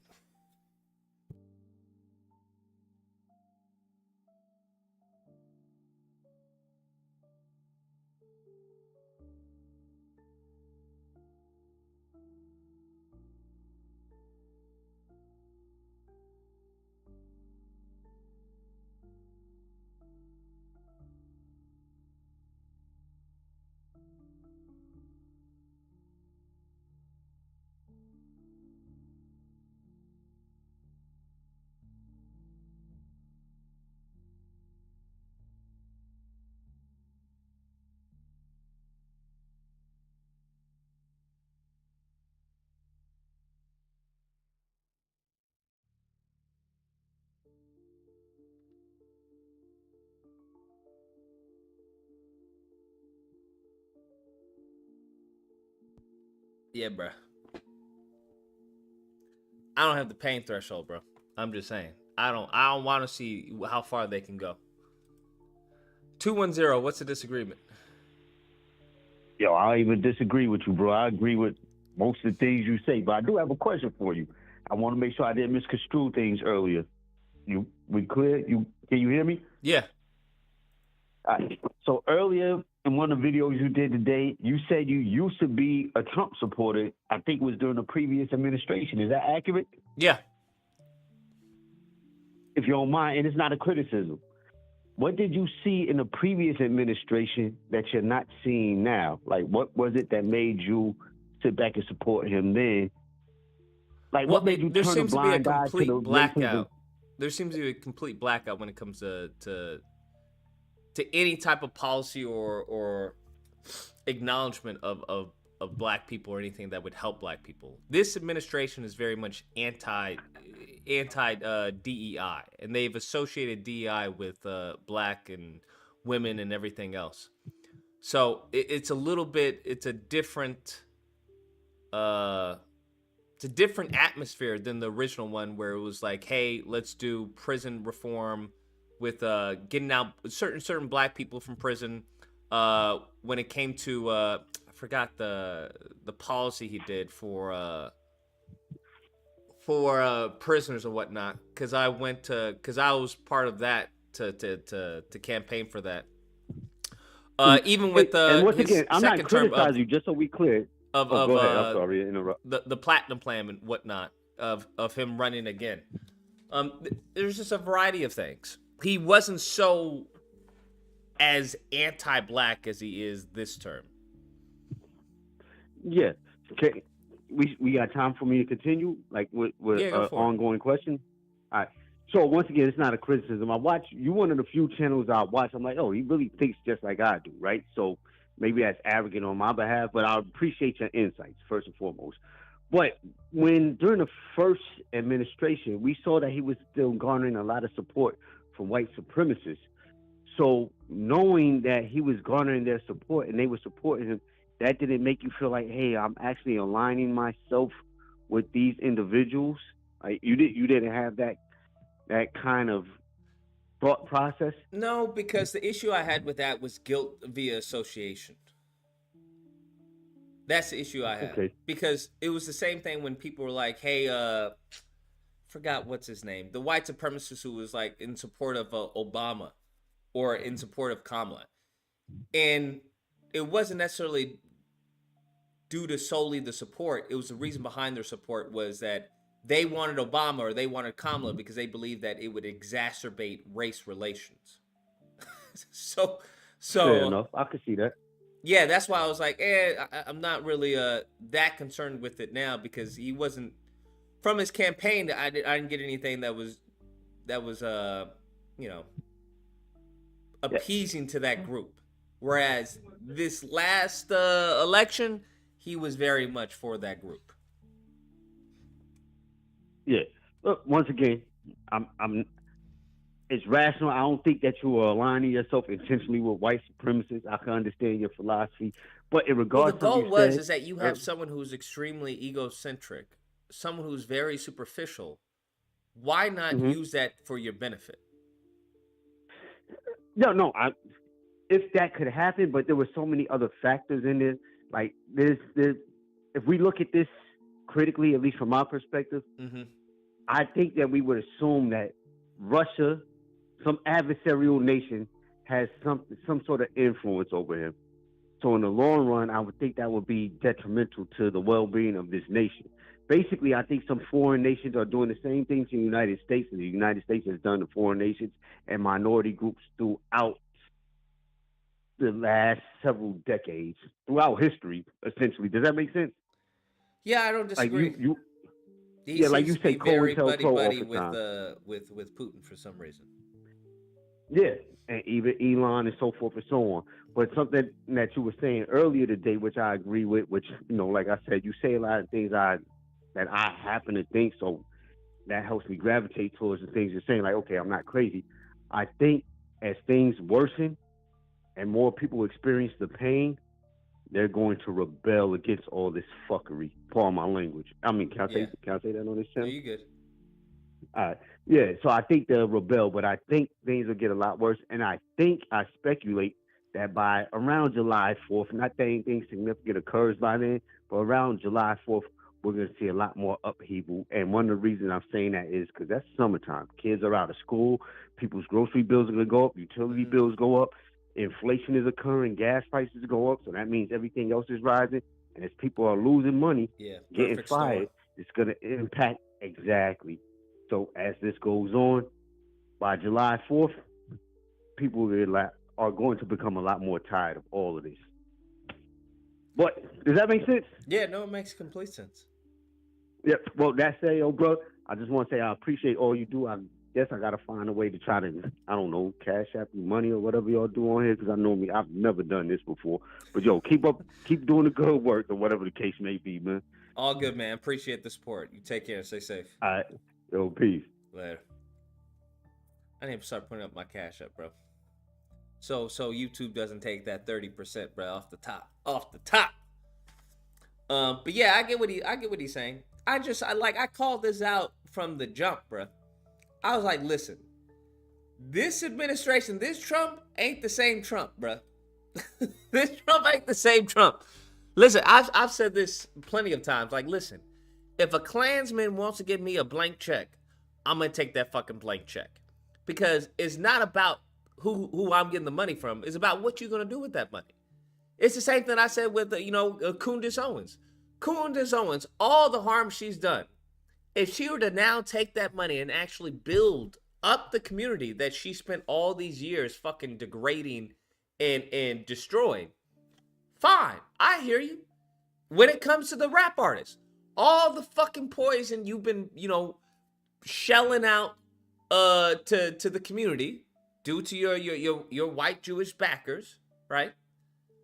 If you all want to do that, make your money, but then reinvest in the community that you fucking destroyed, right?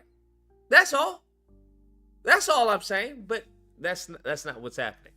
So I was like, listen, this mofo wants to talk about, we like the black vote. There's my little African friend. Okay, bet. You play the game to get what you need. That's all. You play the game to get what you need.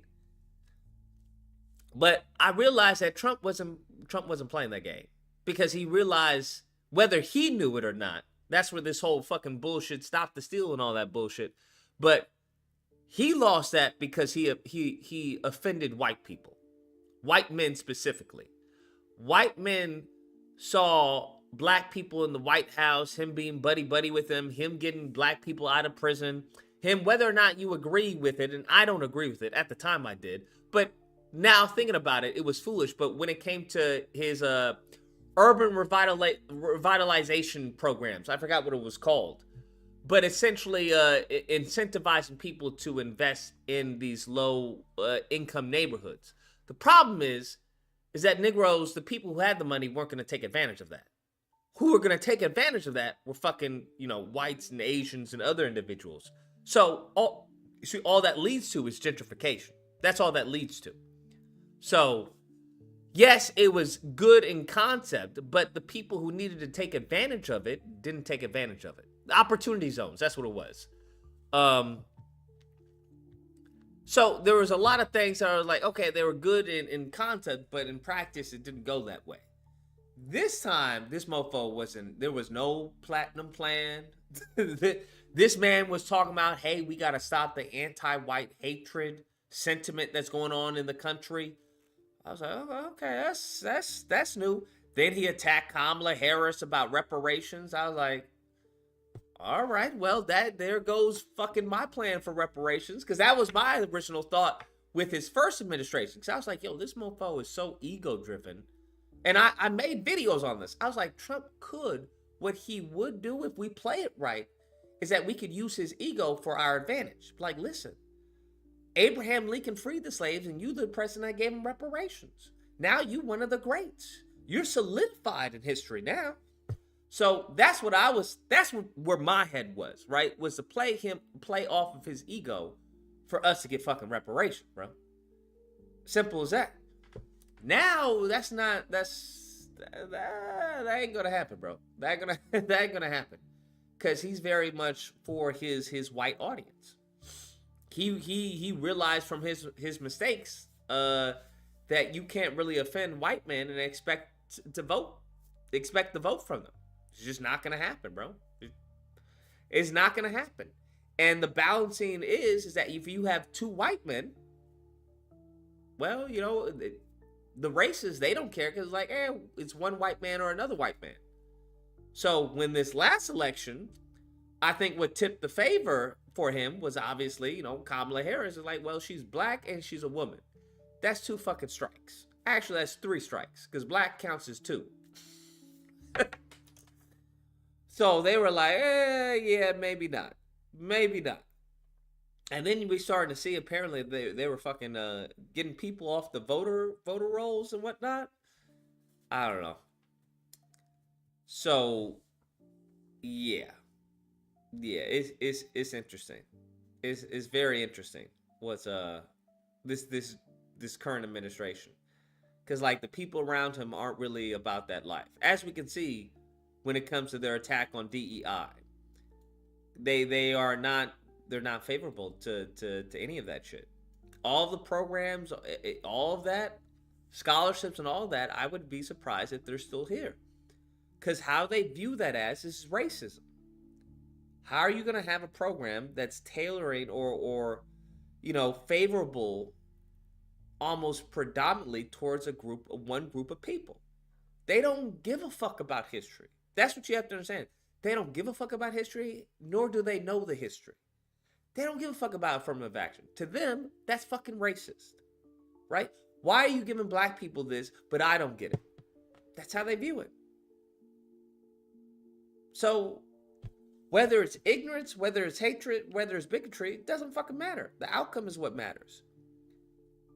So, man, if Democrats don't get their shit together, if they don't get their shit together, bro, it's really about to be rough. It's really about to be rough come 2028. So, 248. What's the disagreement? Yo, what's up, man? I got a major disagreement with you, but first I want to get it out the way. The way you was talking before about black people acting like they crazy and these January 6th white people actually being crazy. I wanted to hoping you would look up the RDC video about Peace and niggas who act like they're being crazy because niggas love RDC, and I thought that video was funny. So if you look that one up, I think it's pretty funny.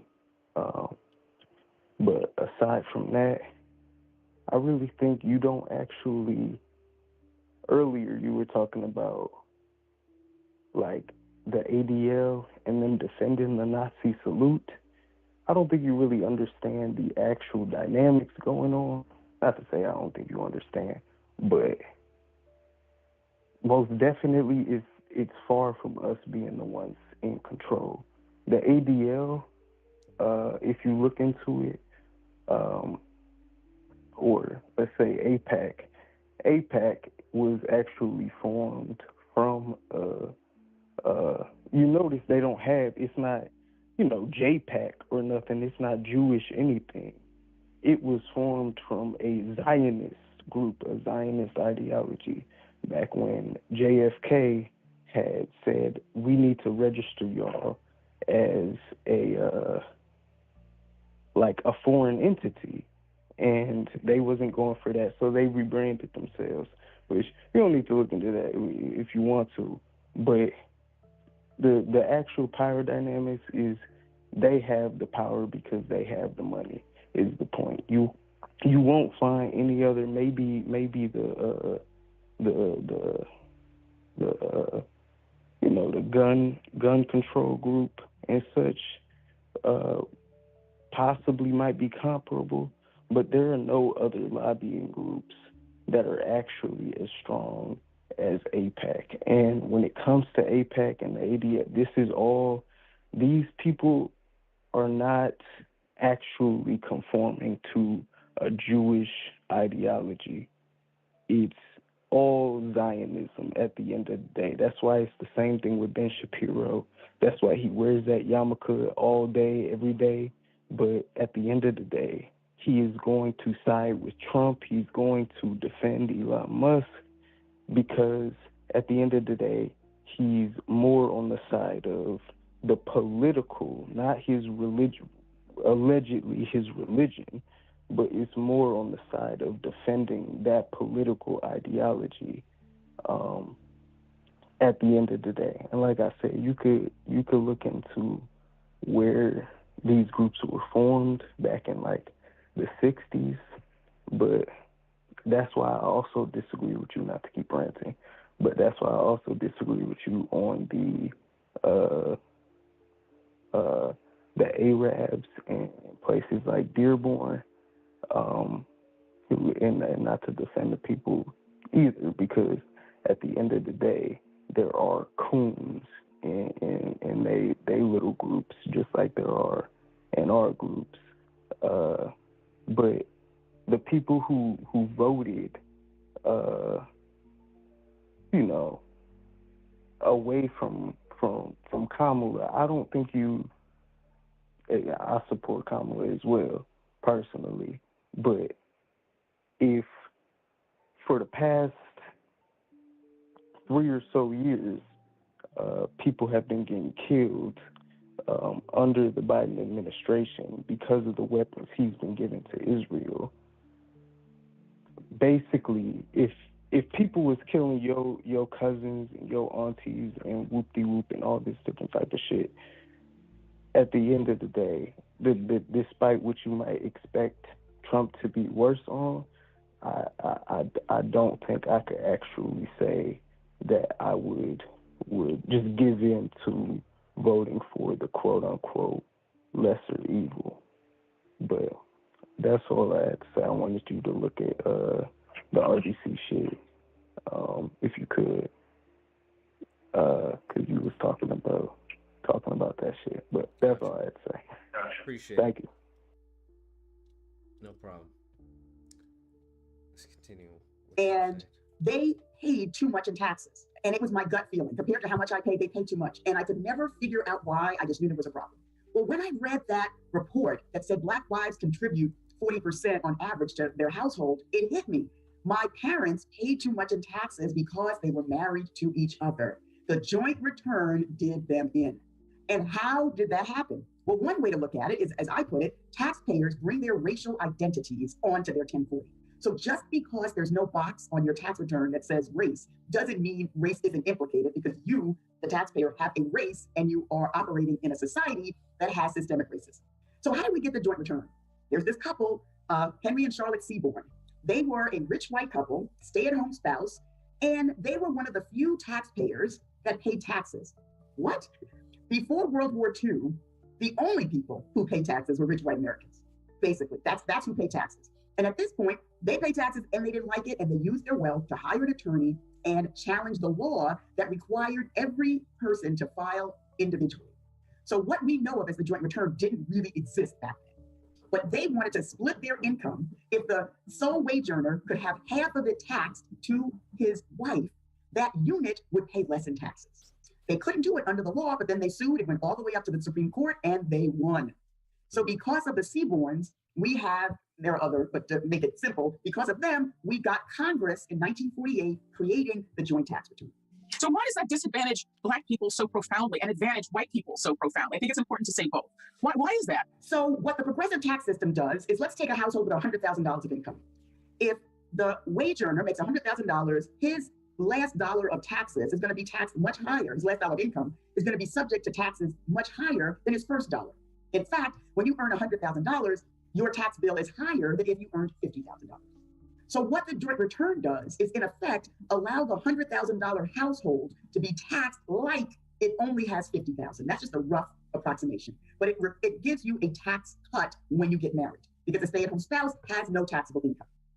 Well, married Black couples need two incomes in order to get to $100,000. Because with African Americans, it's more likely that both parties will work, right? Exactly. And it's also more likely that both parties' incomes will be about equal. Exactly. And instead of being able to spread their income to a non-earning spouse, their income, in effect, is stacked on top of the other spouse, and they don't get a tax cut. The law was changed in 1969 such that not only did married Black couples not get a tax cut the way single wage earner white couples did, but their taxes actually increased, and they paid a marriage penalty as a result of the tax law. So the Seaborns still got a tax cut, but my parents, the Browns, wound up paying higher taxes. You know what gets me about this is that for decades now, conservatives have been haranguing Black people around marriage, right? Mostly white conservatives, but also some Black conservatives, haranguing Black people about their marriage rates, saying, oh, well, see, if you would only get married and do things the right way, then you would prosper. It's your behavior. And what you're saying is that even when you do things the right way, you actually are penalized for it under the tax code.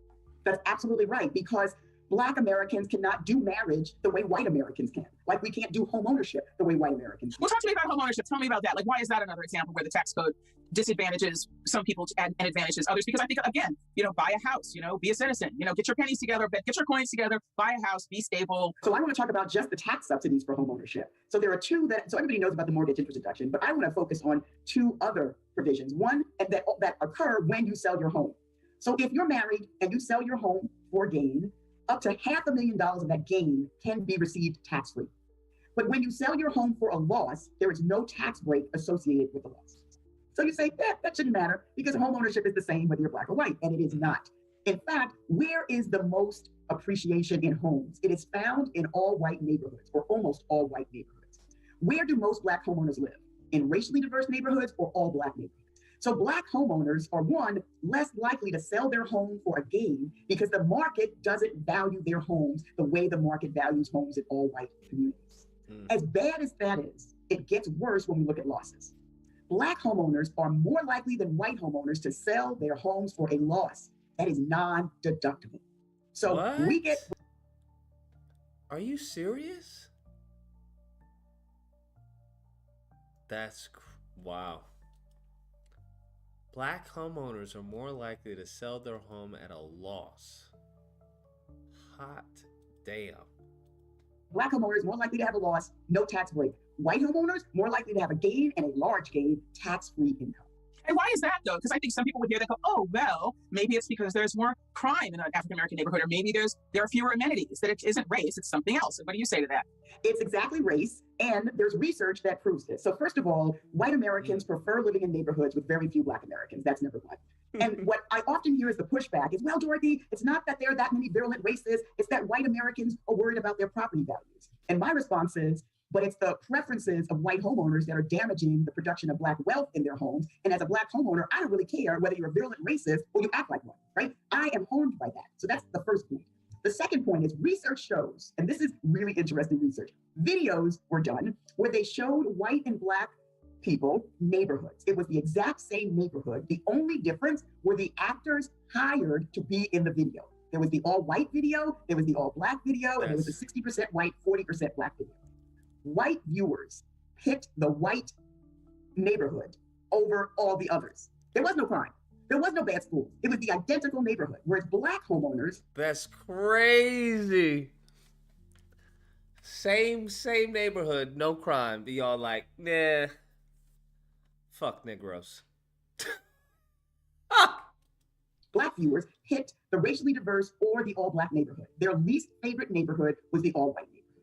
So white Americans who live in these virtually all-white, no Black neighborhoods like to think of themselves as progressive and, oh, stuff happens. But when they're given pictures of a neighborhood with identical social amenities, they somehow are more comfortable with the all-white neighborhood. But what about college, for example? That's another thing that, African Americans are constantly sort of, look, let's just say it, are constantly sort of treated as if they don't value higher education. But when they pursue higher education, it doesn't have the same value. How does the tax code see that? And is there a racial difference there? There absolutely is. And the first point is 60% of Black Americans who start college do not complete it. A lot of it because we self-finance our college educations. We, Black Americans, are more likely to graduate, and when we do graduate or when we drop out, have higher debt loads than white college students. So what does our tax law do with respect to debt? Well, student loan debt, very limited deduction. Only $2,500 of interest can be deducted.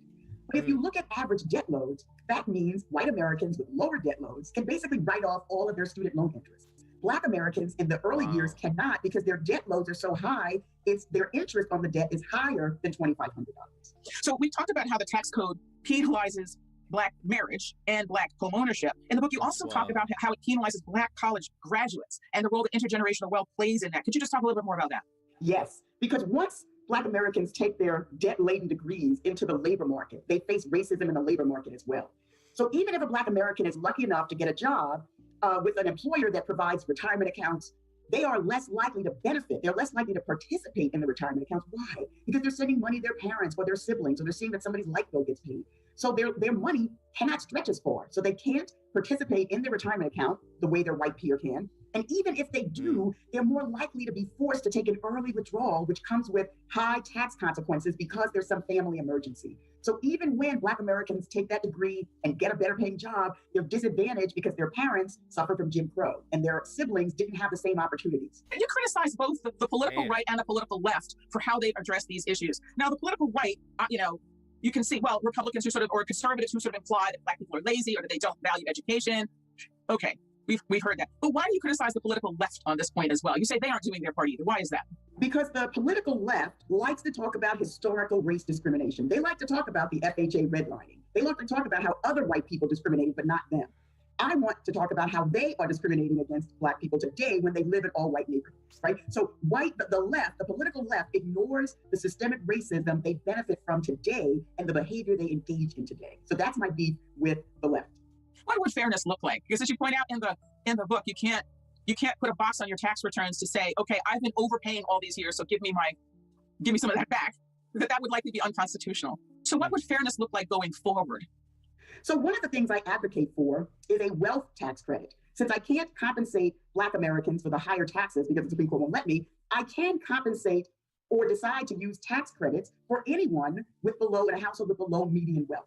That's going to disproportionately benefit Black Americans because of the racial wealth gap, but it's also going to benefit white Americans. It's going to benefit Latinx Americans. It's going to benefit Asian Americans, Native Americans. It's going to benefit every household with below median wealth. And there does seem to be some momentum for talking about that.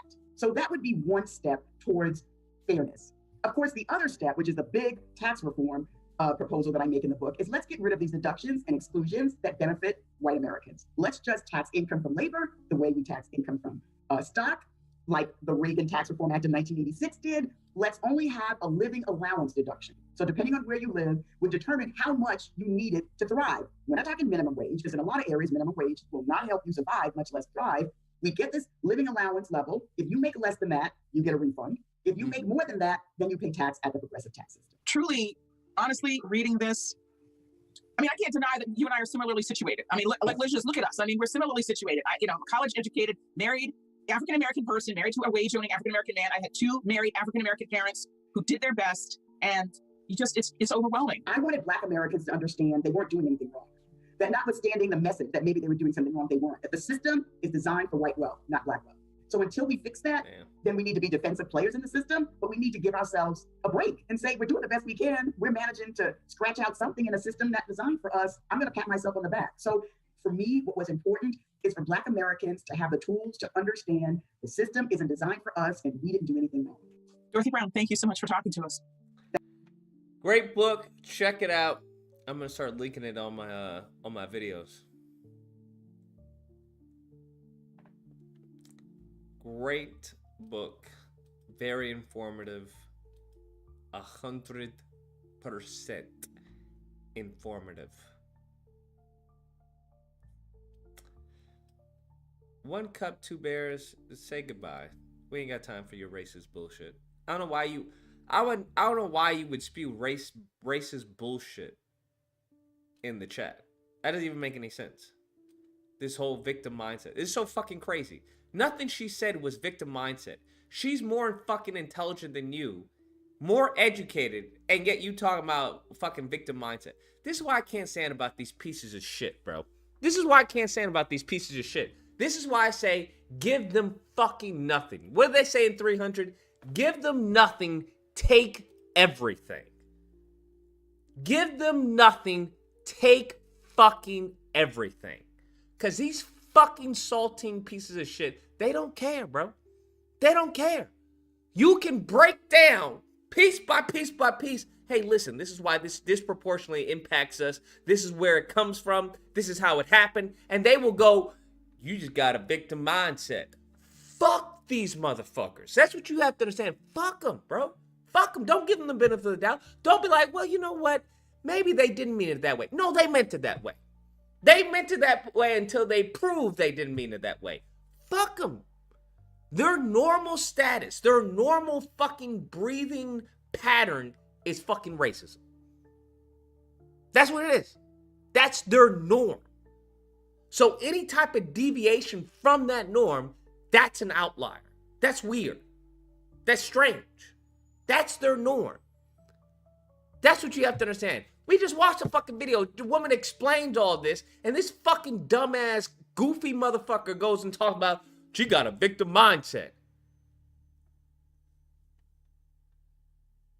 They're just fucking NPCs, bro. They're stupid. They're dumb and fucking poor. That's what they are. And that's a bad combination. But the only thing they have value in is their whiteness. Their lack of melanin. That's what this country has fucking made them think is so valuable. They can be fucking dumb as fucking rocks. Okay, farting in the bathtub. 20 fucking kids in a trailer park. All right, in the middle of fucking goddamn nowhere. But yet they have some type of superiority complex. No one else behaves like that, bro.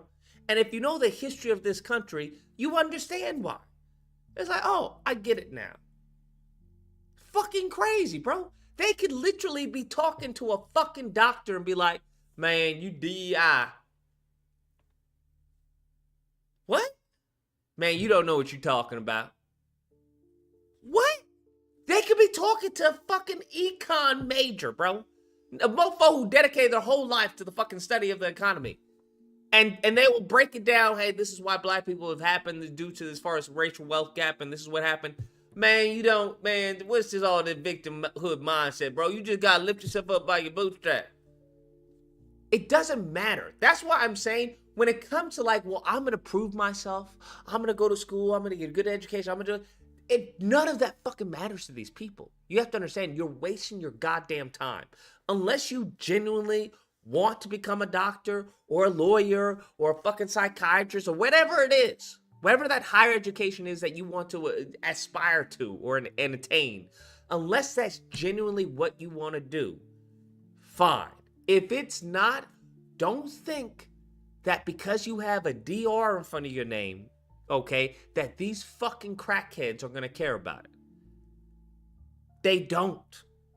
They don't, bruh. They don't care. That's what you have to understand. They do not care, bruh. At all. You could have all the accolades on the history of the planet, bro. And they would still be like, what the fuck do you know? It's wild to me. It's fucking wild. Hookah for Cocoa Puffs. But this is the world that we live in. This is the world that we live in. So I just don't, it's so fucking irritating dealing with these fucking just knuckle dragging morons. And they just trying to say, they just say stupid shit. Just dumb fucking shit that they hear from other people. It's like, do you not know that the white dude that you listen to would never want to live around you?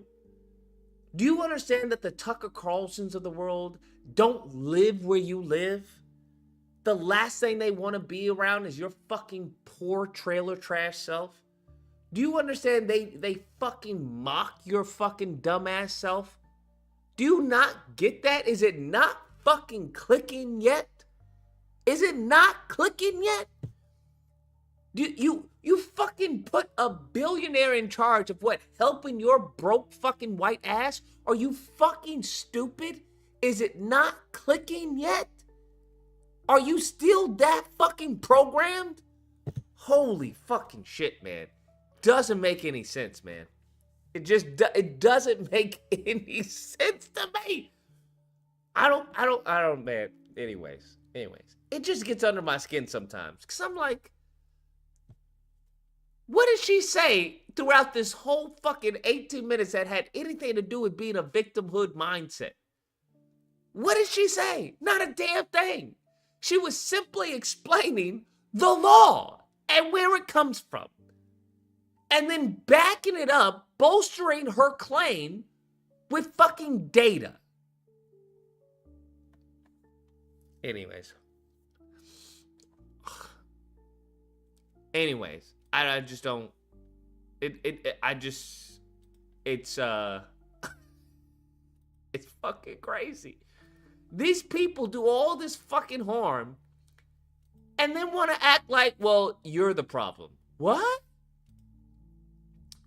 Well, the reason why you're in this situation is because of your own actions. What? What? Yeah, you did this to yourself. What? And I used to think it was their way of getting out of responsibility. They don't need an excuse to not take responsibility. What am I thinking? I'm thinking like a rational human being, right? I'm thinking like someone who's a part of the human race.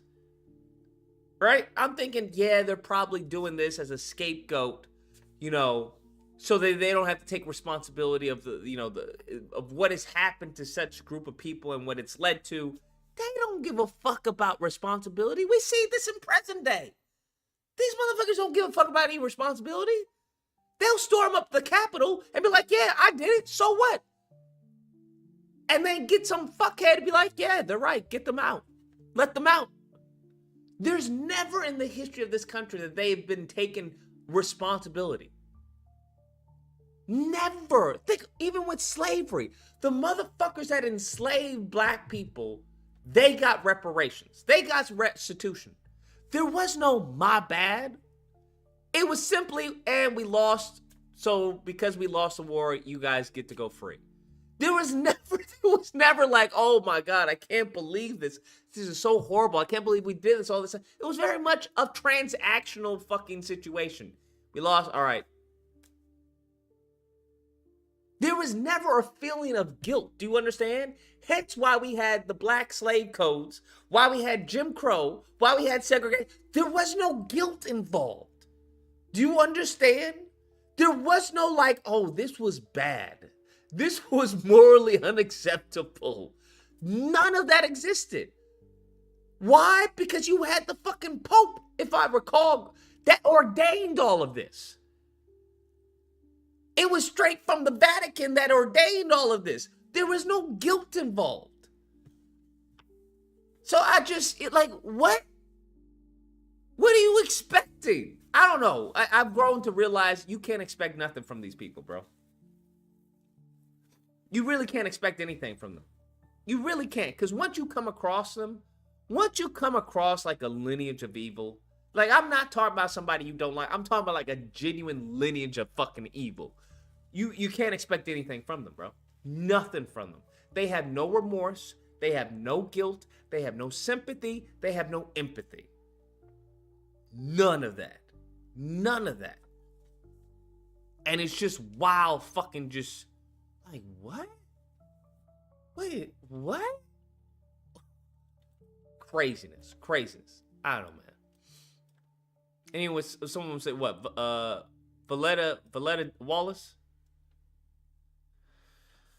Dang, she was alive? She's been alive?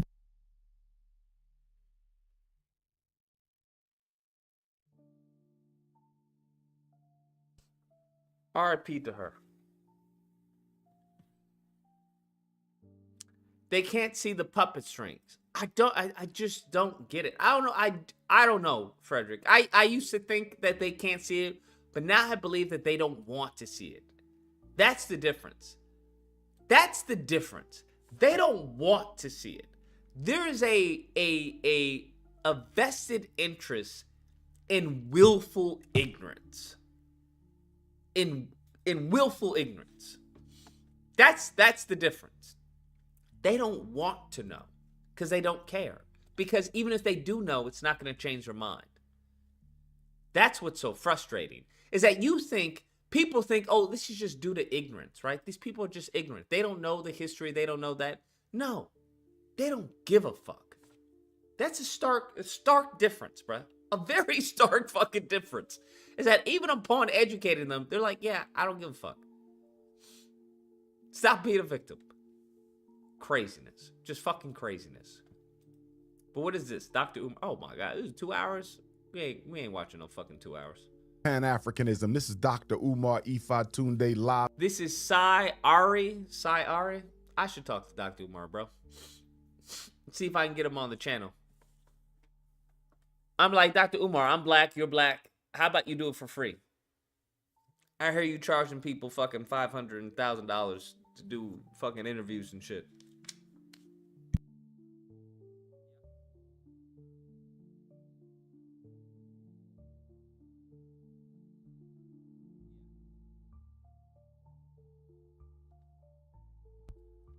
Be right back.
He's the best.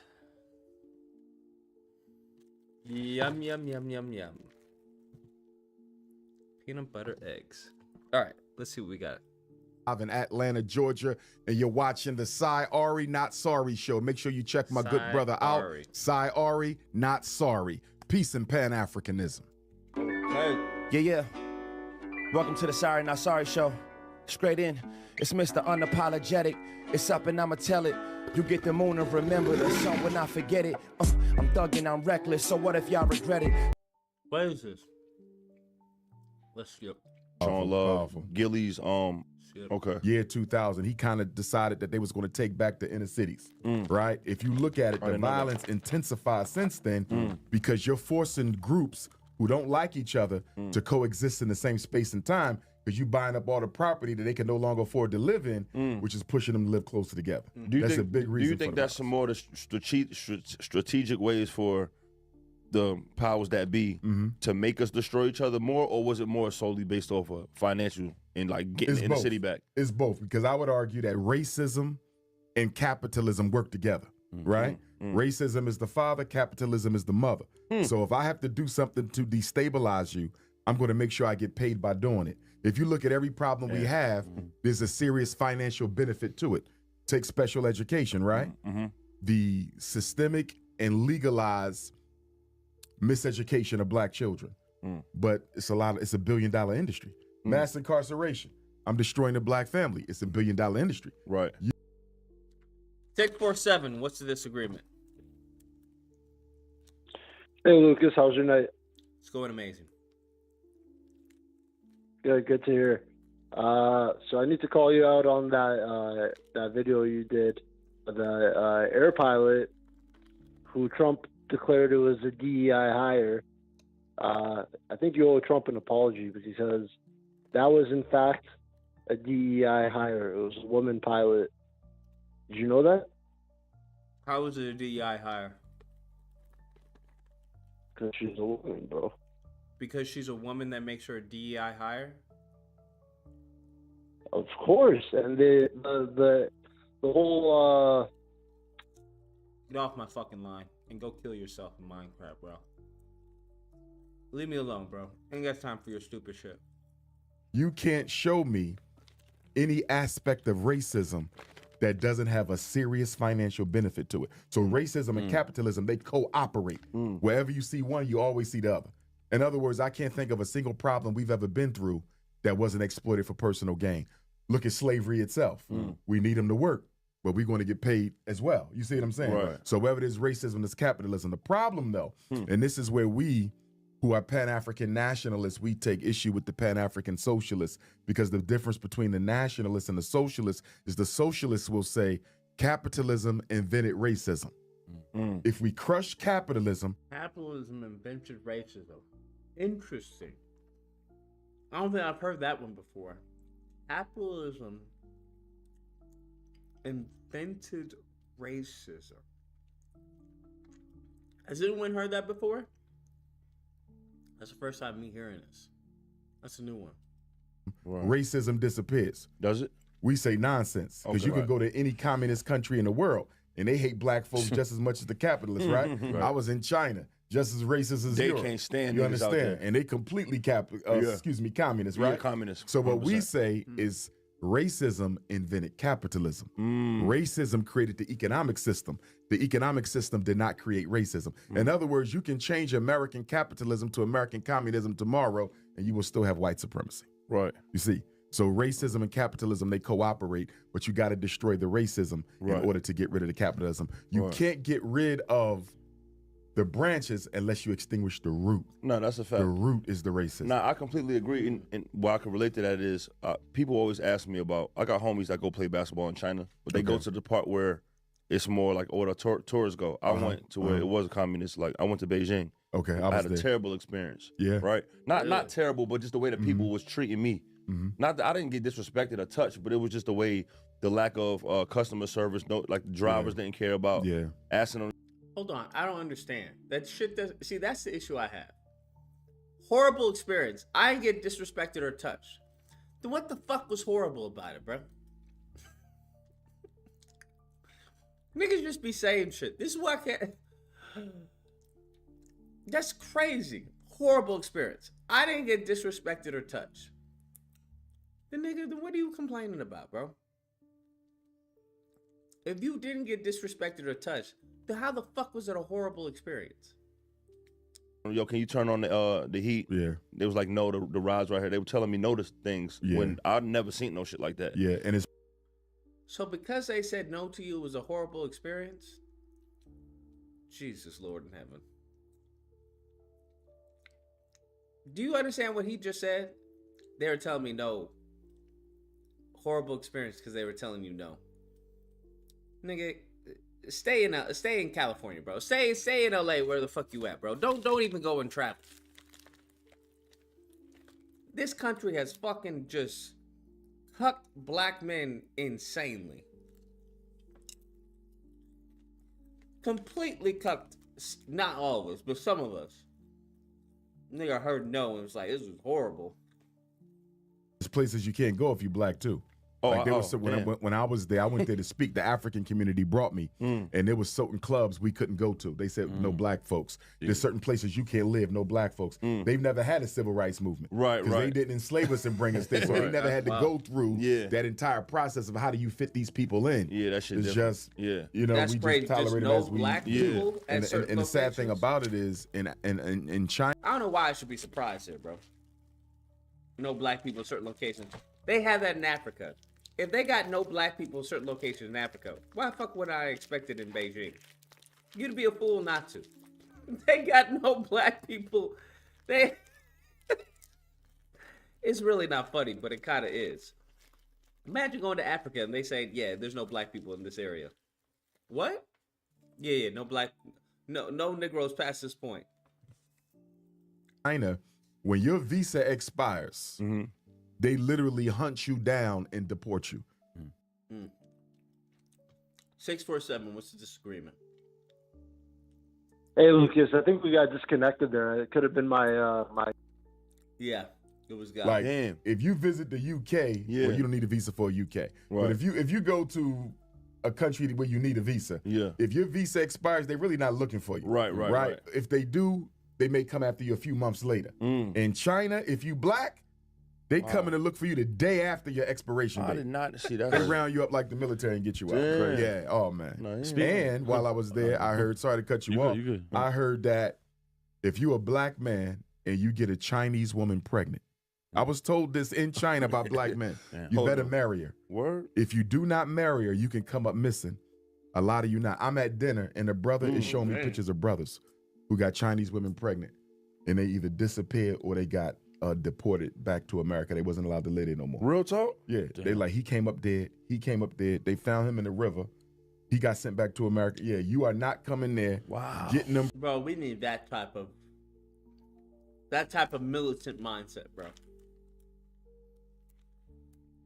If we had that, pregnant and thinking you're going to turn the Chinese woman into a baby mama. You going to marry her? They ain't playing that shit. Or you going to be dead or deported? Right. Damn. Yeah. Damn.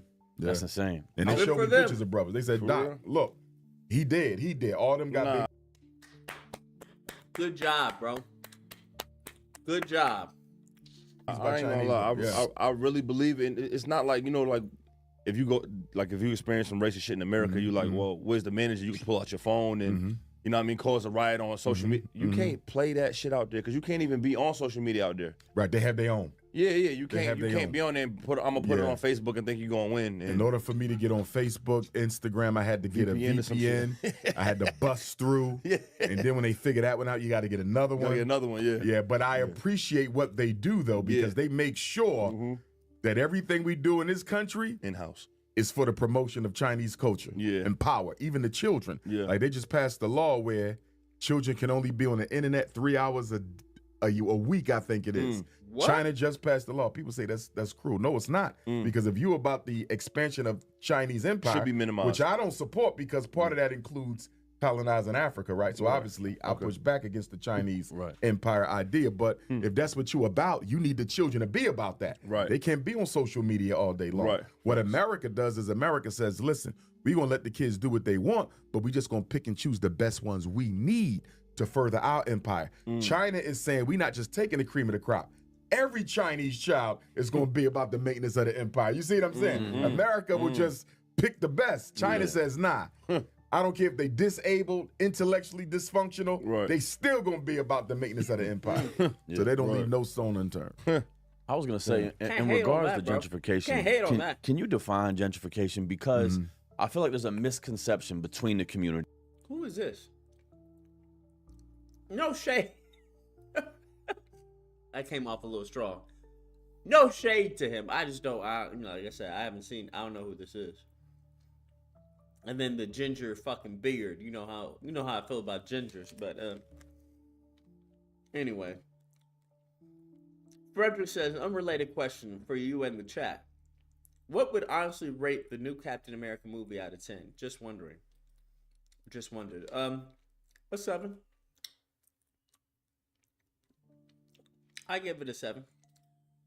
Of white folks and black folks, in the sense that I feel like when white folks reference gentrification, they're often talking about property being built up and made nicer, and you have to improve things. Urban renewal. Right, and then naturally that's going to raise the taxes in the area, and of course they don't often talk about who's being disenfranchised by that same thing. And on the black side, it seems to be kind of just a negative. What it's a word that's used so much. Yes, sir. What is the true meaning of gentrification? Really, gentrification is ethnic residential cleaning, residential cleansing. Because what you're saying is, I need to get them out the way. Who's them? Black folks. So I can do what I need to do, whether it's build a new stadium, build a new business district, they're in the way. So we got to figure out how we can get them out without appearing to be doing what we're doing, overt racism. Legally. The best way to do it is to raise the real estate taxes or raise the property value. Unfortunately, black people, we don't employ a lot of our own. So as a result of that, we tend to work for white folks. They know how much we earn. So all I have to do is engineer the property tax, engineer the cost of the property itself, because I know what you make because I pay you. You're going to get up out of here. Absolutely. And as a result of that, I can move you. And on top of that, the banks are complicit, because the banks are the ones giving out the mortgages. So if the banks don't approve black folks for those expensive homes, you got to go elsewhere anyway. So gentrification is residential ethnic cleansing. But here's the thing we got to keep in mind. When white flight took place back in the 40s and the 50s. What's white flight? When white people left the inner cities. The fuck you mean? Never mind, sorry.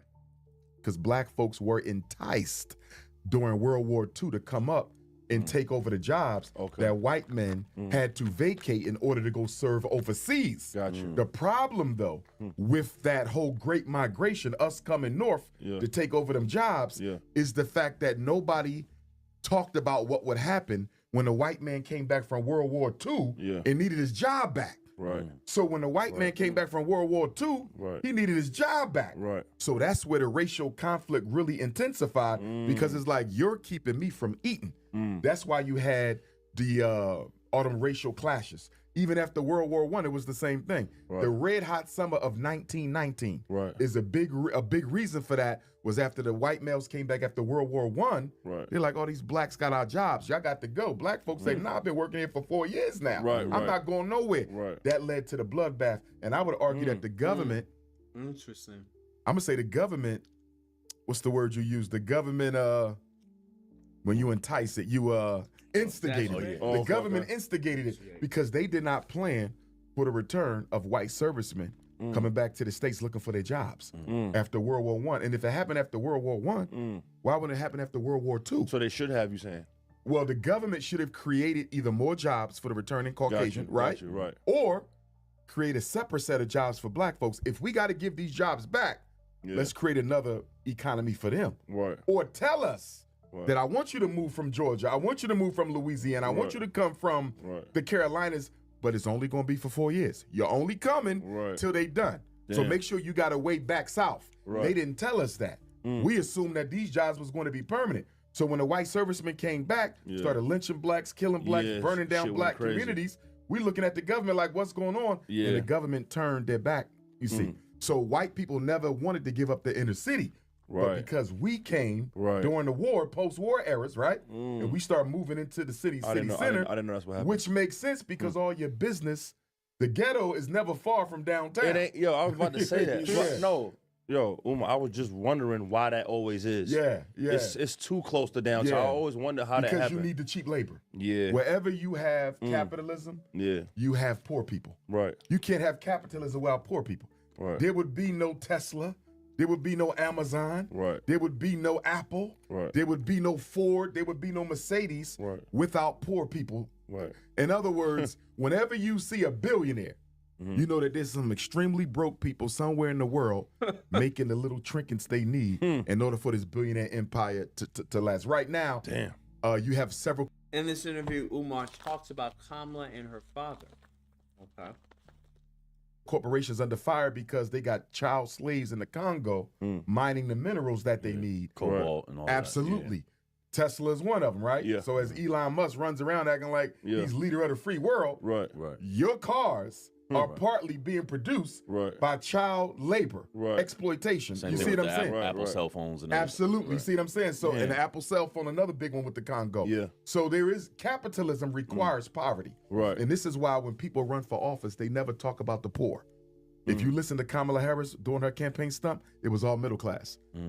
Donald Trump, middle class. Barack Obama, middle class. Joe Biden, middle class. When is the last time you heard a presidential candidate or gubernatorial talk about the poor? They don't. Because in order for capitalism to thrive, I got to exploit poor labor. Right. You see, let's go to the migrant crisis. A big reason, first of all, Donald Trump, he may deport some migrants. Okay. He's not getting rid of most of them. Okay. Because one of the reasons they're over here is if you don't leave them, the corporation's going to pack up and take their factory somewhere else. You got to let them over the border. Because the rich corporations is like, why would I pay minimum wage in America, insurance, all these benefits, you know, required federal leave, FMLA. Why I got to do this if I could take my factory to Thailand, Congo, you see what I'm saying? All these poor countries, and they can make this for half of what I'm paying in America. So the migrants are here to try to keep the factories in America. He knows that too, huh? They know that. Donald Trump, even with the wall he had, they had video of people walking around the wall. That wall ain't stopping. Who you know gonna let a wall keep them from getting the freedom? Nah, for real. You got people jumping out of prison with an electric barbed wire, and you think a wall going to keep something? Speaking of like the presidents in the campaign and everything, why do you think Kamala lost? Do you think it was as simple as like America wasn't ready for a black woman to be president and they wasn't having that shit? Or do you think maybe the political left maybe kind of undermined their own campaign and approach as to what was really going to hit home with, you know, the target demographic that they were trying to reach in the first place? Got you. Firstly, based on my research, I don't think Kamala Harris is a black woman. I believe she's a South Asian Indian. I really do. So you really do think that? I really do. I mean, she's claimed it in a bunch of interviews. She refers to herself as she does refer to herself as black. Okay. But when you actually look at the ancestry of her father, because the mother's East Indian. Okay. And from what I understand, her relationship with her father is pretty strained. Right. That doesn't omit him as dad, though. But when you look at his ancestry, it appears that they are dark-skinned East Indians, not Africans per se. Now, we know that India Dark-skinned East Indians, not Africans. was peopled by Africa because the Greek philosopher spoke of it. They said Africa has two great civilizations, Egypt in the north, India in the south. Okay. So the reason they are so dark is they got African DNA. Right. But from a racial identity perspective, they don't claim that, right? Okay. It's like I just came from Australia. Right. Some of the Aboriginals there, they're some of the first Africans to leave Africa. Right. But they don't claim it. Right. So from a racial identity perspective, the East Indian people don't claim African lineage. When I look at Kamala Harris's father's ancestors, I don't really see anyone there of direct African ancestry. I believe that her family was able to benefit themselves off of the civil rights of black folks by claiming to be black. See, when you are East Indian, and first of all, when the white man left the Caribbean islands during the independence movement, he left the East Indians and the Chinese in place because he never wanted black people to retake control of the Caribbean. That's why if you go to any Caribbean island, you will see that the Chinese or the East Indians are doing way better than black folks. They are the slave masters there. That was by design to make sure black people can never control the Caribbean. So when Kamala Harris's people immigrated to the States because they were quote unquote Jamaican, which is a nationality, not a race. When you put Jamaican on paper, everybody thinks black. Nobody's thinking Chinese or East Indian. So they were able to use black identity to further their agenda in this country, which helps explain why she ended up at Howard University, right? And of course, this is my speculation, but when you look at the history of how East Indians and others have assimilated into American society, it's often through the use of their nationality of origin. I'm Jamaican, I'm Bayesian. Nobody's thinking that anything other than a black person showing up. So it explains how she ended up at Howard University. She could have even got a scholarship for being quote unquote black. 978. What's the disagreement? Yo, Lucas. Brother, what's good, brother? Brother, I had to call in at this point because this brother is talking absolute bullcrap. The man is talking madness. Okay? Listen, when you listen to the way he framed the language, listen to what he said. He said, when I analyze the family, what are you talking about? You could see the father, right? You could see the father, right? Then you can see his mother. Then you can see her parents. They're Afro-Jamaicans. No, you see, and this is the problem I have with Umar Johnson, because he does not have to justify what he's saying with evidence. He doesn't have to justify it with evidence. He just has to speak, and all the people, and then he'll mix it. He mixes garbage with some truth. Yes, it is true that in the Caribbean you have those of Chinese and Indian descent who have more of the dominance. That is true, and they have more of the wealth. That is true. But there's no evidence to suggest from her father's side that they were not Afro-Jamaicans. Like they weren't black people. It is the most asinine thing I've ever heard. And the worst part of it is this. Number two is he's then claiming that when you look at the history, Africa had two, Egypt and India. So fine. So if I know I'm going all the way back and I'm now claiming that heritage, what is the problem? What is the damper? I'm like, what kind of stupidness is this? And the two idiots sitting there, oh, okay, word. What? Listen, I just had to call in because I'm listening to it and I'm like, what kind of garbage is this? Man, all I know is what he's saying to those who are listening, nobody should think he's spitting facts. He's not spitting facts. He's talking absolute hogwash, foolishness, nonsensical rubbish, garbage, as they say in Jamaica. The second issue I have with you now, Lucas, is number two, you continue to underestimate the pride of these people. You keep saying, I think a point is going to come when they're going to. No point is not going to come.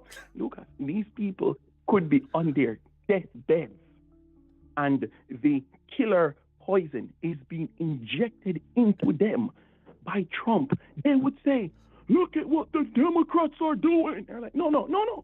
He's the one injecting the poison. No, he's not. Bro, you really believe that? Listen, if you listen to most of the backlash is not on him. The backlash is on Elon. Despite the fact that Trump continues to say, I agree, I concur, I agree, the backlash is on Elon. So you have to understand, no, they would literally prefer to lose their minds before they agree, before they switch on him. They're never going to switch on him. So I disagree with you. That's my one disagreement. I'm like, why is Lucas not understanding the pride level here? It is too high. I'm sorry, my man. It's too high. That's my disagreement. Damn, that's saddening. Yeah, I would always think that they have there's a limit. No. You remember the guy? There was a guy that called you some time ago. I mean, maybe a few weeks ago, and he said, all of us that listen to you are in a cult. He doesn't understand what a cult is. Because had it been a cult, the moment we call you, we would say, oh, hail, oh, great Lucas one. Can I explain a potential, not a disagreement, but my eyes saw something different from your eyes. Oh, great one. What the hell? So no, they would never disagree with it. Yeah. Well, I hope you're wrong. As simple as that. There you go. Hope and pride. Yeah, there we go. Yep, you're absolutely right. Absolutely right. Hope and pride. Lucas, you fell for it. Oh, I hope you're wrong. Hope and pride, my man. I'm sorry. Nope, we can only go by facts and evidences. And the facts and evidence suggest they will never admit it. Do you know what it means to admit? Admit they were wrong. Lucas, they can't admit they were wrong. It's never going to happen. I'm sorry, my man. Nah, them not believe them something there. You know what it means to admit he was wrong, Lucas? No. Fair enough, man. Fair enough. You got me. So, I'll keep watching. But yes, you have to turn off this. You have to turn off this anti-black foolishness from Omar. You have to turn it off.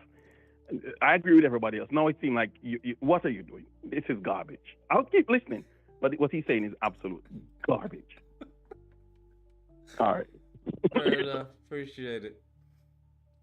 Bye. Later. Absolute garbage.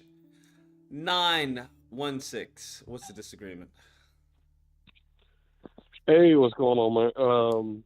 It might not be a disagreement. Let me know. Do you think Umar is actually trying to get this school opened? I don't know. I respect the I don't know. I put $1,000 into the run the donations cash apps. If you say you don't know, I respect that. But I think at this point, I'll say this. Some people believe he never was willing to do it. I think at one point he was. At this point, I'm willing to say he sees it as game, and he's just trying to run donations. Do you disagree with that? No, because he actually has a school. Now, whether or not, how long it takes to open it, and if he can staff it is a different story, but he actually has the property. Well, he does have the property, I'll grant that, but do you think he is actually trying to staff it and open it, or he's trying to run the donations? I think, I don't know about it. I don't think the donations. I think Dr. Umar believes in his people too much. I think that's the problem. I think upon him getting the school open or whatnot, he believes that the community is going to come together and, each one teach one. And I don't see that happening. Yeah, I think, okay, so this will be a disagreement, but I don't know if we can actually hash this disagreement out. I think you think, and he, for anybody that's going to clip any of this, Dr. Umar is a doctor.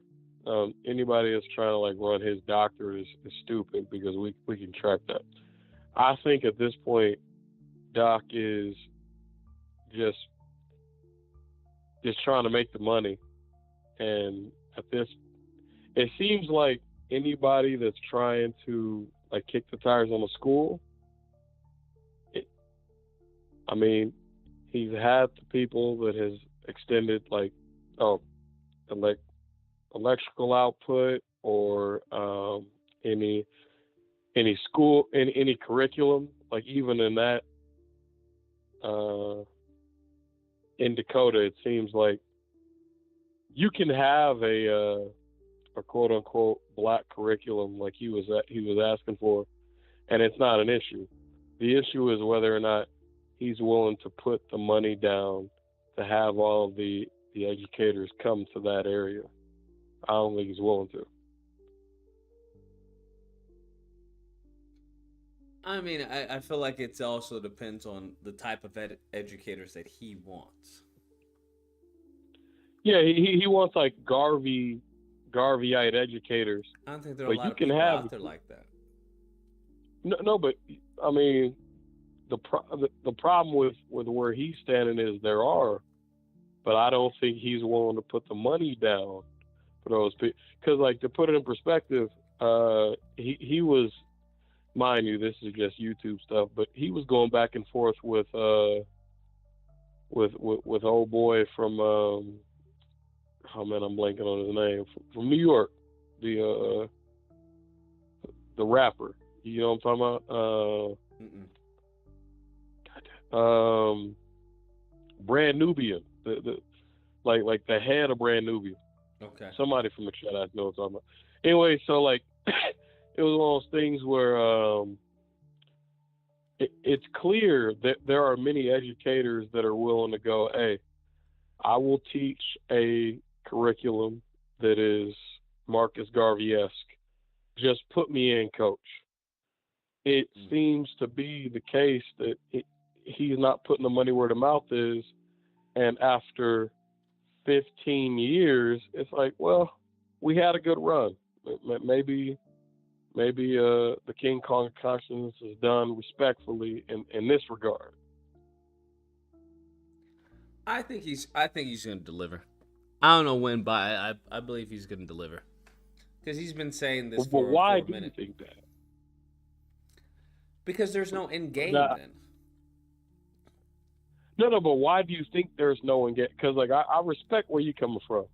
But why do you think there's no end game outside of running the donations?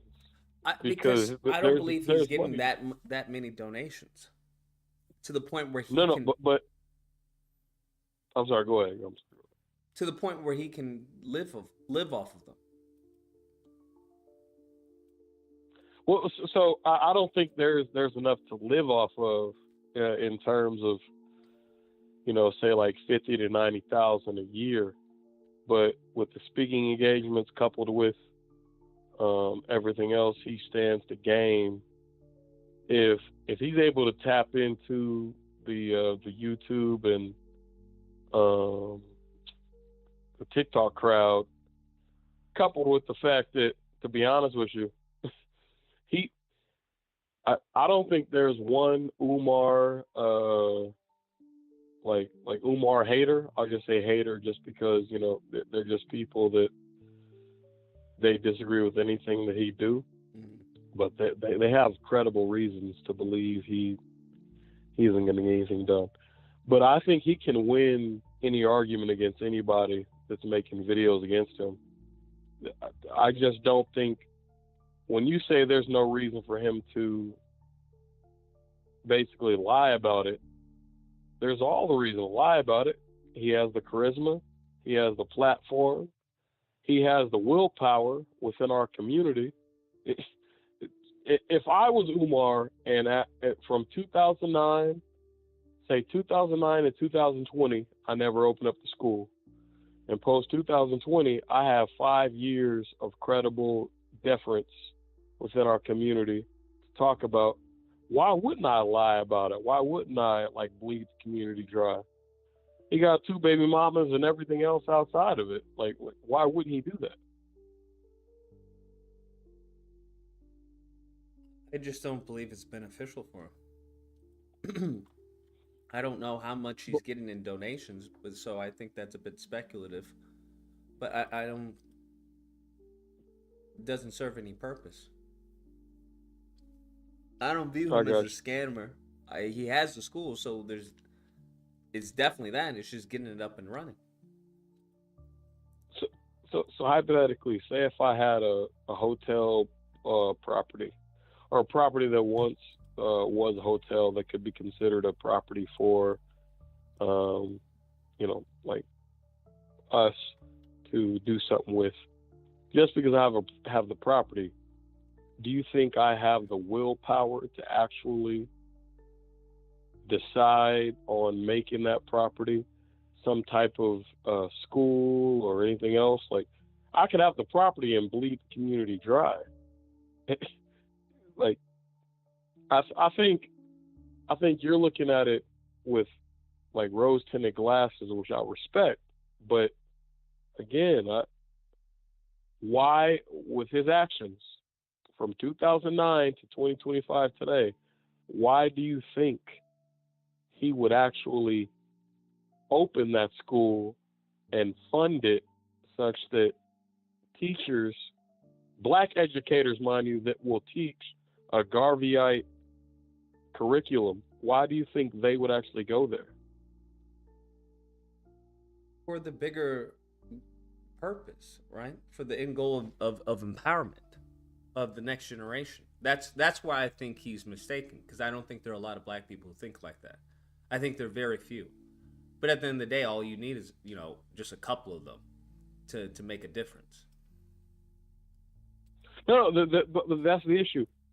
So you and I are, I don't know if you're still in Cali, but I'm still in California. Like, we know, even outside, like from Southern Cali to Northern Cali to even Central, fucking Fresno, there are many black educators that are willing to teach that curriculum. That's just in California. Across the country, and Umar is like a full Garveyite, where across the globe, you can't tell me there aren't any black people that will go to his neck of the woods and teach for any curriculum that he'll render, and any amount that he'll deliver. Do you think it's more likely that he isn't willing to for the dollar for himself, or there aren't enough people on staff? Like, how many people do you think on staff? I don't think there's enough people on staff. I don't think there's enough people that would be willing to do that. So let's say it's like 30 black people. You think there are like 30 black people across the globe? Across the globe, dead ass. I think there may be 30 black people who may say that shit, and then when it comes down to it, there may be 10 who are willing to travel, and then out of those 10, there may be 2 that are qualified. Okay, fair enough. Well, I'm gonna kick the tires on it, and bro, thank you for your time, and I'll hit you back. No problem, man. Appreciate the call. Yeah, no, I don't think there are 30 black people who would be willing to do that, because it's like what I said when it came to, hey, if we had 3 years, but you have to be homeless, you have to live out of your car, but you're guaranteed to get reparations, whatever that amount is. I don't think you'd be able to find 30 black people who would be willing to do that. So that's where I have an issue, as far as I don't see this coming together due to the state of black people's minds. Because that's why I was so adamant on Kamala Harris, that even if you didn't like Kamala Harris, fine. Work together, build networks to get something from Trump then. If you don't like Kamala Harris, she's not black, collard greens, all that, fine. Then get something from the other candidate, right? And then that's how you work it. You play, well, this person's offering this. Well, this person's offering this. How are you going to compete with that? That's how that works. Because I know by doing that, it builds up muscle memory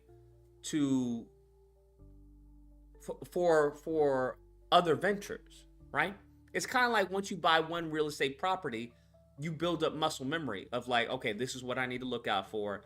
This is a good contractor because this contractor helped me with this property, so I can trust him. This is a good person, right? That's the whole point. I don't think as a collective we have that. I don't think we have that. And then the thing is, the issue is not one-off, right? You can find a group of black people that can help you with one-off, right? Yo, I need help to build this up. Fine, one-off. But consistently, dependable, very rare. It's very rare to find that in general, right? So now you're talking about, it's not about just in general. Now you're talking about a specific group of people. You're talking about black people. And you need to find someone who's going to do this pro bono. I don't know if he's going to pay. I doubt he would pay, because I don't know where that money's coming from. Maybe, it would be probably coming from the students, right? The tuition of going to that school, but that goes back to how many parents are really going to send their child to this school if it's not accredited? Because what you're banking on is a collective. That's what he's banking on. What he's banking on is literally, the diaspora. Is that, hey, you get my back, I got your back, we got this, we build up together. That we don't need their money, we don't need their approval, we can do this on our own. I hear you. I hear you loud and clear. The problem is that in order to go that route, you're going to need people to go with you. And I don't believe, I can be wrong, I could be mistaken, and hopefully I am. I just don't believe that there's enough of people out there that are willing to travel that road with you. Okay? I don't believe that to be the case. And especially not for something that's not guaranteed, right? There's no guarantee at the end of the day. I don't know a lot of people who are willing to put their life on hold for a dream. A dream that really they're not even going to benefit from. Maybe a few years, a few generations from now on, possibly, yeah. I don't know if there's that many selfless people. I just don't know, because I don't think they're going to come from the States.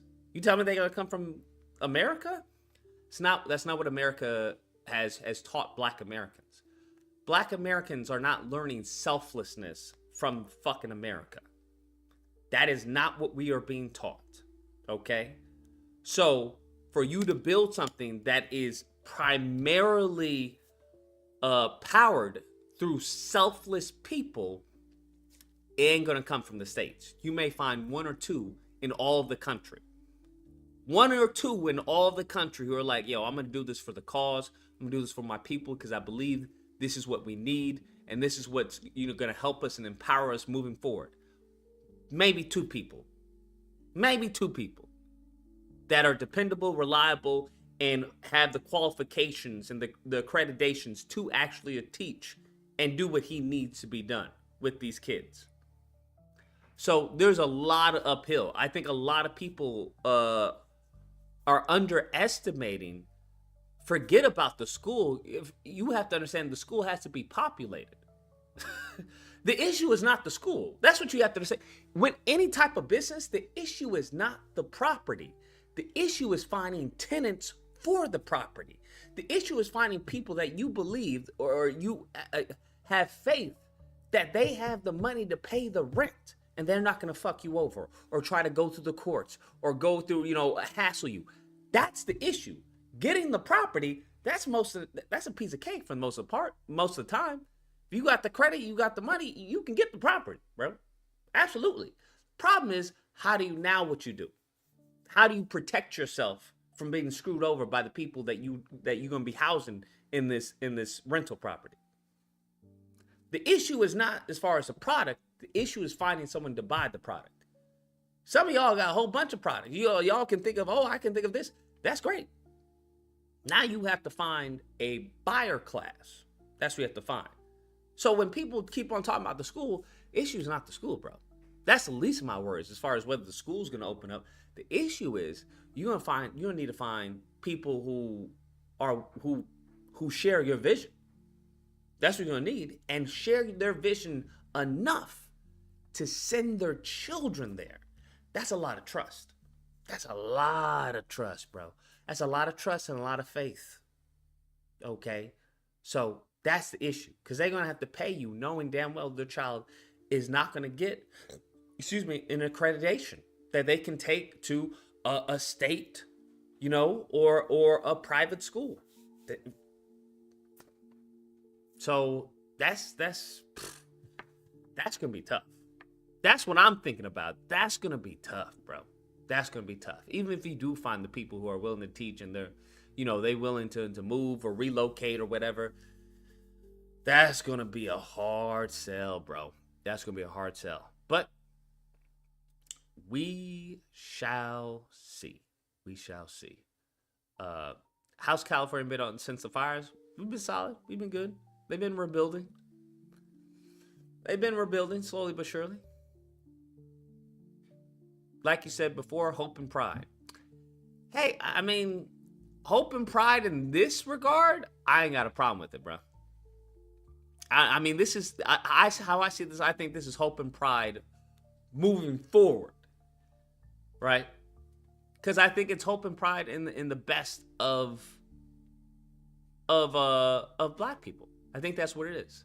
Hope and pride. I don't have a problem if you got hope and pride in black people. That's great. That's awesome. That's awesome. I wish you the best. I hope that hope and pride is rewarded. You know, I don't see that happening from black Americans. I don't see that happening from here. I think we're too conditioned. We're way too conditioned, too indoctrinated to ever think that way. Especially with the COINTELPRO of having black people scared to go to Africa. They that's the crazy part. They selling this propaganda to black people about Africa. In the meantime, between time, everyone else is taking trips there. Everyone else is getting property and everything. So that's comical to me, bro. That's absolutely comical. I just don't see that happening. Like I said, you maybe find 2 people in the whole country. Maybe 2 people in the whole country that you can depend on. Right? So, we'll see. Black, because they assume Jamaican. But once again, I wish the best. I wish the best. I'm not hoping for its failure. I hope he succeeds. I really do. I genuinely do. Hope he succeeds. Because that would be revolutionary. Absolutely. Black. Mm-hmm. And you think people discovering that she wasn't is a big reason why she lost? No. Is that what you was concluding to? Well, let me go to that. Okay. And coming back to his question. The reason Kamala Harris's race became a big deal in this last election, because she didn't lead with any policy. In other words, nobody cared about Donald Trump's race because we know he's white. Right. He didn't use race as his thing. And we knew his platform, too, from him being in office before. Nobody knew what Kamala Harris was standing for. And if you're black, you're like, okay, what are you going to do for us? Right. And she's saying, well, I'm black. And then the black bourgeoisie came out, the Steve Harveys, the D.L. Hugleys, the Ricky Smileys. They came out and said, vote for her because she's black. So because this is the only thing you gave us as a reason to vote for you, we got to look at it closer. So that's when the Candace Owens and the others came in and they really went in on her ancestry and exposed that she probably really isn't African, right? If she would have led with policy, race would have never mattered. If she would have said, I'm going to do something about miseducation, I'm going to do something about mass incarceration, I'm going to do something about gentrification, I'm going to do something about police genocide, I'm going to do something about economic apartheid, race would have never mattered because you're delivering tangibles. Why are they more friendly to him than Tariq? Because he has a school. And I will take a school over a fucking bullshit museum in the middle of fucking, Mexico, Little Mexico. What are we talking about? The way he talks is night and day from the bullshit that the COINTEL agent talks. You're not going to get anywhere by isolating people. That's not what you're going to get. It's just not going to happen. It's not going to happen whatsoever. I think one talks from a colonized mind and one talks from a fairy tale mind. To be honest with you. So if it's a fairy tale versus colonized, I'm going to go with the fairy tale. Because if everything what he's saying happens, bro, it's going to benefit. If everything that fool Marcus Sanders says, the government will benefit. The government will benefit. We will be screwed. So that's the reason why. Now, whether or not you believe he's gonna do the school or whatnot, as I said, the school opening that's not even on the top list of my concerns, bro. I just went over as far as why that's not that big of a concern. It's not on the top list of my concerns. Just like anything in business. The product is not really on the top list of my concerns. My concern is, how are we going to sell this? How are we going to market this? Right? What are the objections that I can see the consumer class maybe having towards this product? What is it similar to? What is it too similar to? Right? That's That's where my head goes. I'm not thinking about the product. I assume the product is good. And even if the product isn't good, it doesn't fucking matter. Anyone who can tell you it's not about the product, it's about how you fucking market the product. You can market a shitty product and sell millions of it. So that's not like, that's meaningless to me. But at the end of the day, if it does come to fruition, right? A school over a museum, what the fuck? What are we getting out of this museum, huh? Can someone tell me? Well, half of the people who donated to this museum probably haven't even been to the museum. A museum is something that you don't go to every fucking Friday night, Monday through Thursday. Like, who benefits from that? I see one person who benefits from it. And that one person ain't doing anything with the proceeds that helps empower the collective. I don't see how a comedy special every fucking, every first of the month benefits in any way. I can tell you how a school can benefit. I can definitely tell you how a school can benefit with a proper curriculum, 100%. Hell, we see how the schools have benefited the country based off of how they've taught us, how they've raised us. You go to one school, they'll tell you, hey, you need to come with an invention. You need to come with a business plan.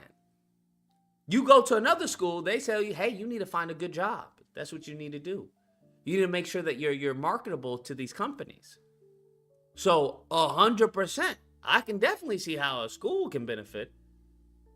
Depending on who's teaching, 1,000,000,000%.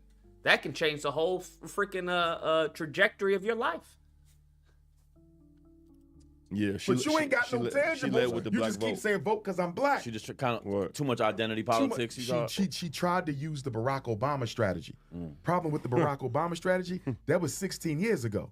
The people voting now were children.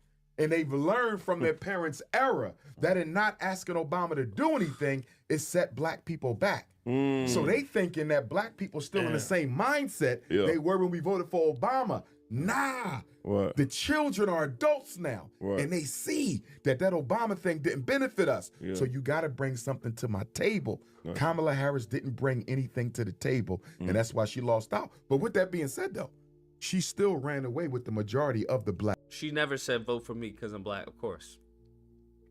She literally said the opposite, but that's how fucking propaganda works. 352, what's the disagreement? Hey, you still taking calls, huh? That's correct. Oh, awesome. Listen, I wanted to ask you because I don't know if you may know the answer to this, or maybe you have heard anything about, as far as Obamacare goes, do you think Trump is going to do to Obamacare, the people that are getting Obamacare, take the money out of their account the way he did those people in Tennessee with their electric bill? I'm not aware of that, but it wouldn't surprise me if he did. I know that, as many times as they challenged it, going to even up to the Supreme Court almost like made it, they solidified Obamacare and all that. But do you see it, or have you heard anything that? Because I receive Obamacare. I'm on the program, so the government's got my checking account and all that. Am I being too nervous, too hyper by going and getting a completely new checking account and not messing with the government no more and all that? Do you think that's too hyper right now? I mean, the philosophy I always go by is better safe than sorry. Yeah, I hear that because I have a lot of money in my checking account, and if he goes back to the time when, like, for a year back, that's a lot of money he's going to take out of my account. If he goes back, a month and takes, it is what it is. It sucks, but I feel like if they're going to take the money, they're going to take it regardless. I don't know how you hide it, but I feel like they're going to find a way. They're going to take it regardless.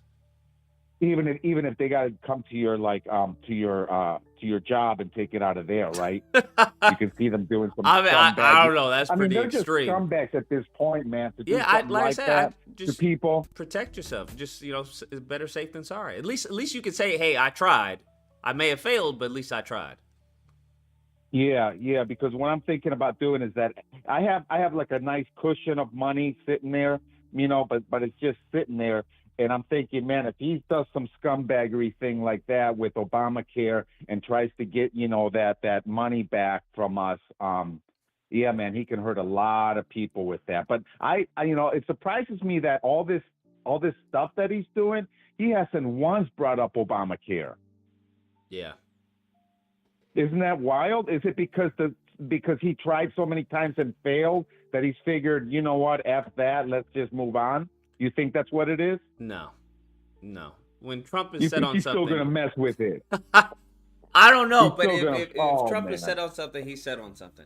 I'm not sure. Yeah, because that I can see him like completely, having an orgasm over destroying Obamacare finally. That'll be his cherry on top, scumbag. Yeah. All right, man.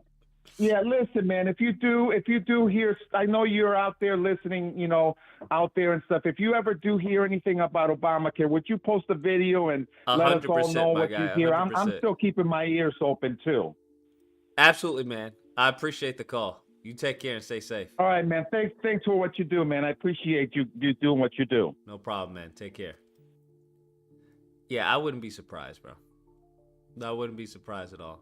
I haven't heard anything of him talk about Obamacare, but with Trump's so fickle, all it takes is someone to bring it up in a conference call or a meeting or a questioning, and he'll be like, yeah, matter of fact, this is what we're going to do with Obamacare, blah, blah, blah, blah.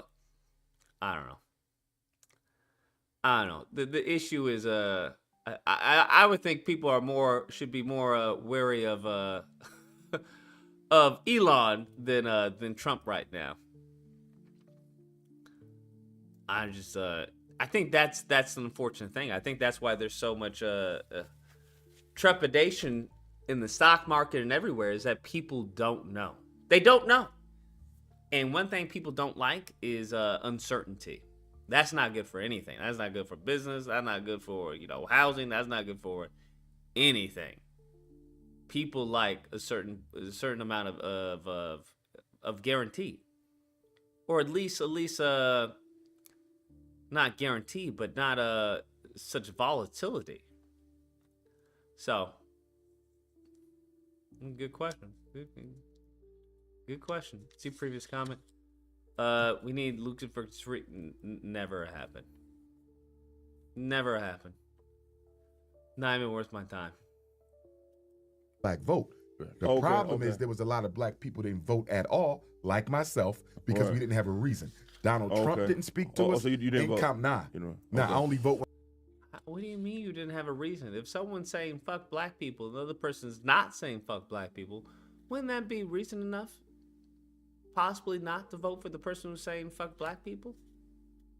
When I have a reason to. And I take issue with black people who say we have to vote just because our ancestors struggled for it. No, we don't. Voting is a strategy.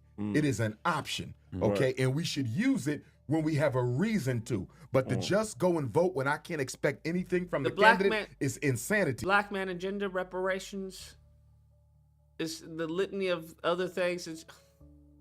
I don't know, man.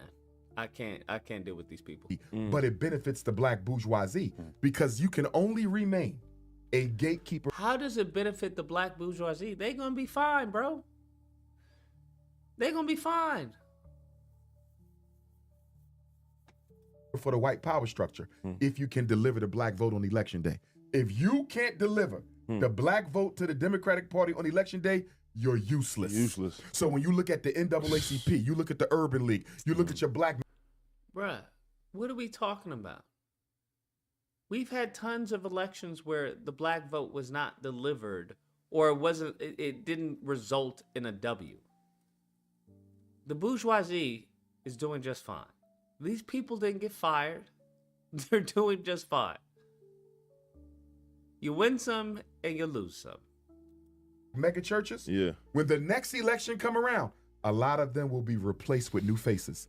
There will be a new black bourgeoisie in 4 years because this black bourgeoisie helped them lose the White House. Because they lost. You see what I'm saying? You're only as good as you can get the black vote out. And because there's never any tangibles on the table for black folks, we have to use ancestral shaming is what I call it. I'm going to shame you with your ancestors and say you no good as a black man because you didn't vote. You're selling your people out. No, selling my people out is spending $66 million on Christmas gifts when we ain't got a damn hospital. Selling my people out is spending $30 billion on fake hair when we ain't got no schools for our children. Selling my people out is spending... I just realized Elon is basically revenge of the nerds, but gone wrong, and now he's become wrathful incel. $4 billion on liquor and alcohol, and we got all these unemployed black males running around here. Right. You see what I'm saying? That's selling my people out. Yeah. Not voting for candidates who don't represent you ain't got nothing to do with that. But a lot of us are so politically uneducated, and we also afraid to go against the grain of the dominant mindset of the black community, which says vote or else. Right. Or else what? Right. Because we've been voting, but you still got Breonna Taylor, you still got Trayvon Martin, you still got Philando Castile, you still got Amir Poole, still got Sonia Bland, Sonia Massey, and the list goes on. Yeah. What exactly am I getting for my vote?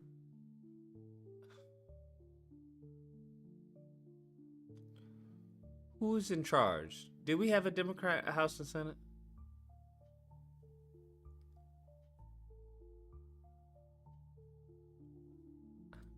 Vote, because a vote should be transactional. I give, I get. Right. It's transactional for everybody, but black folks, we give, we don't get. And the young people are saying, did we I'm not tired get of a whole bunch what of... have you done for me? Bro, lately? when Kamala was started giving promises, what did they say? I don't believe her. I don't believe her. This is something else, man. Yeah. Nah, great fucking answer. But another point I wanted to go to his question. So number one, she led with race, not policy. That hurt her. Right. Number two, I think over the last 16 years, the Democrats... When did she lead with race, bro? It's the opposite of what she led with. That's literally the opposite of what she led with.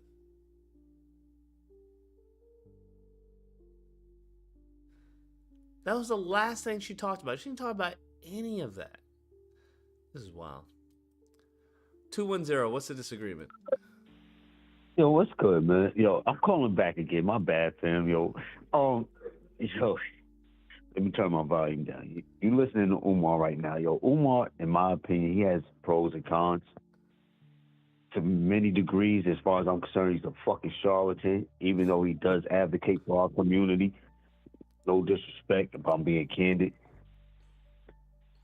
As he sits here, he says that we're supposed to get something in return. We always have to sit back, at least from our perspective, we have to sit back and say, yo, we're voting from the perspective of the lesser of two evils. We're never gonna get entirety of what we want. What we can do is minimize the harm that is gonna befall our communities. That makes sense? Mm-hmm. So Umar does this shit all the time. We act like we live in some fucking utopian society, all my language. But that shit's just not realistic. You either get to vote for the fucking devil, or you get to vote for the demon that's not gonna harm you as much. HIV without no cure, or fucking chlamydia. What you gonna choose? You can get a shot and get rid of chlamydia, right? No, I hate to be so vulgar. Pardon me. I had a drink or two, but does that make sense? Yeah. So Umar be talking this shit, and one, it's been 12. Now I'm gonna be personal with him. You know, it's been 12 years since, if not more, since he's been talking this school shit. So he loses kind of credibility from time to time as he starts talking all this shit, because he does this shit to people who are less educated, who are gonna succumb to his influence because he puts I got these credentials, this, that, and third. But to the people who have those same credentials, that shit don't fucking carry as much weight. You know what I'm saying? So once again, what the fuck are black people supposed to do? The house is on fire, so you could lose it all, or the house could be on fire, but you got insurance so it could replace some of your shit. Choose the lesser of the two evils, right? Mm-hmm. You lose it all, or you get the insurance and get the insurance claim. So all the shit he be talking, and that a lot of people in the community talk, a lot of people without the adequate education, as far as I'm concerned, it's fucking delusional. It's utopian. Does that make sense? No, it makes sense. Now, I'm not saying that we shouldn't push for things, but once again, we're not going to get the entirety of what we want. But what we damn sure don't want to do is put ourselves in a situation that we're in right now, because we keep losing shit. Did we just lose? I don't know if you posted it or some other channel I'm following, something with the college tuition. It was definitely you. Yeah. It was you, right? Yeah. All right, so the college shit. Look at what we just lost. And even though that didn't just benefit all of us, but it was something that was catering towards our community. You know, and it's so many ways I can navigate this. I'm trying to be as vague as possible. In our current society, we have never seen, as far as I'm concerned, or as far as I'm aware, I don't think we've ever seen so many upwardly mobile African Americans, right? But because we've been so fucking comfortable in the last 15, 20 years, social media age, information age, cell phone age, a lot of African Americans have fucking forgot how difficult shit was in the 70s, 60s, 80s, so forth and so on. And this is why we're kind of in this predicament now where fucking 20% of African American men were willing to vote for somebody who aligns themselves with fucking white supremacists.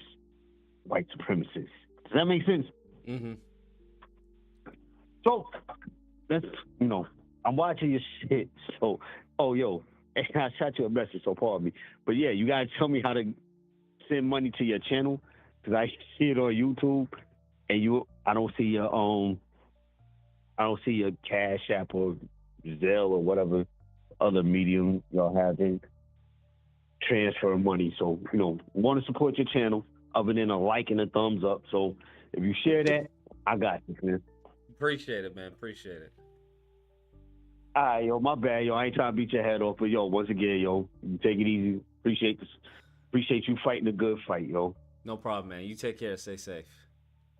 All right, peace. Cash App is $ the THEE Amazing Lucas. I gotta put a little banner at the bottom. Hit the Cash App. $ FDMG Academy. Let's continue. I'm gonna end. It's already 8. We gonna end it in a little bit. Has branded itself unintentionally as the party of misfits. And what I mean by that, our only hope is infiltrating the Jedi. Ooh. How about we learn how to ride a horse before we start trying to get into trot and gallop?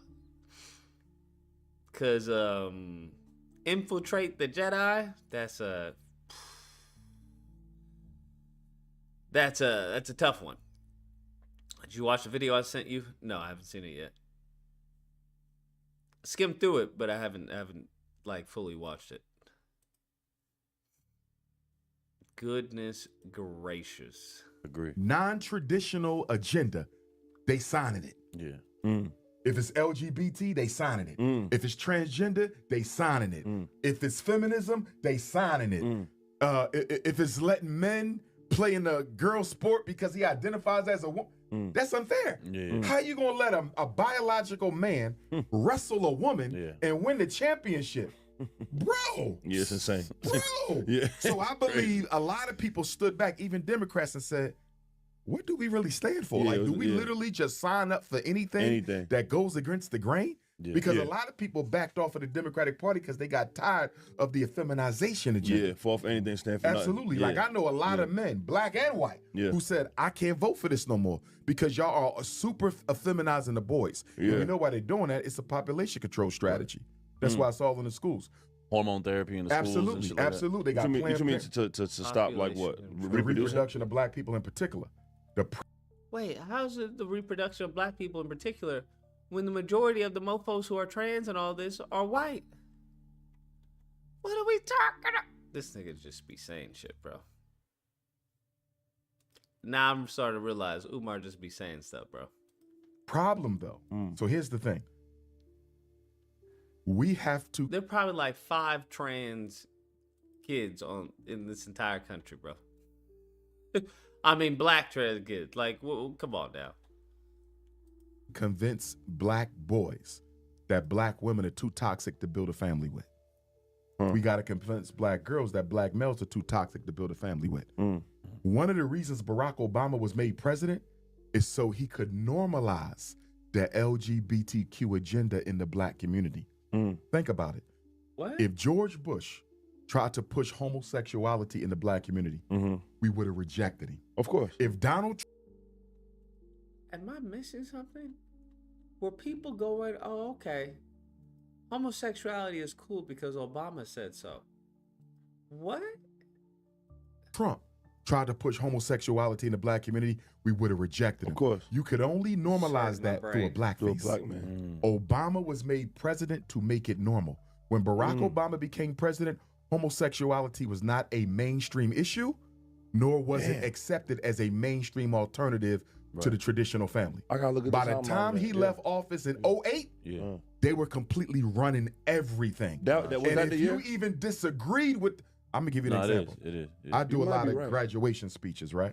At the June. Okay. Elementary school, middle school, high school. I normally do about 20 graduation speeches a season. Okay. Right? Okay. When Barack Obama was president, I might have did 5. It dropped significantly.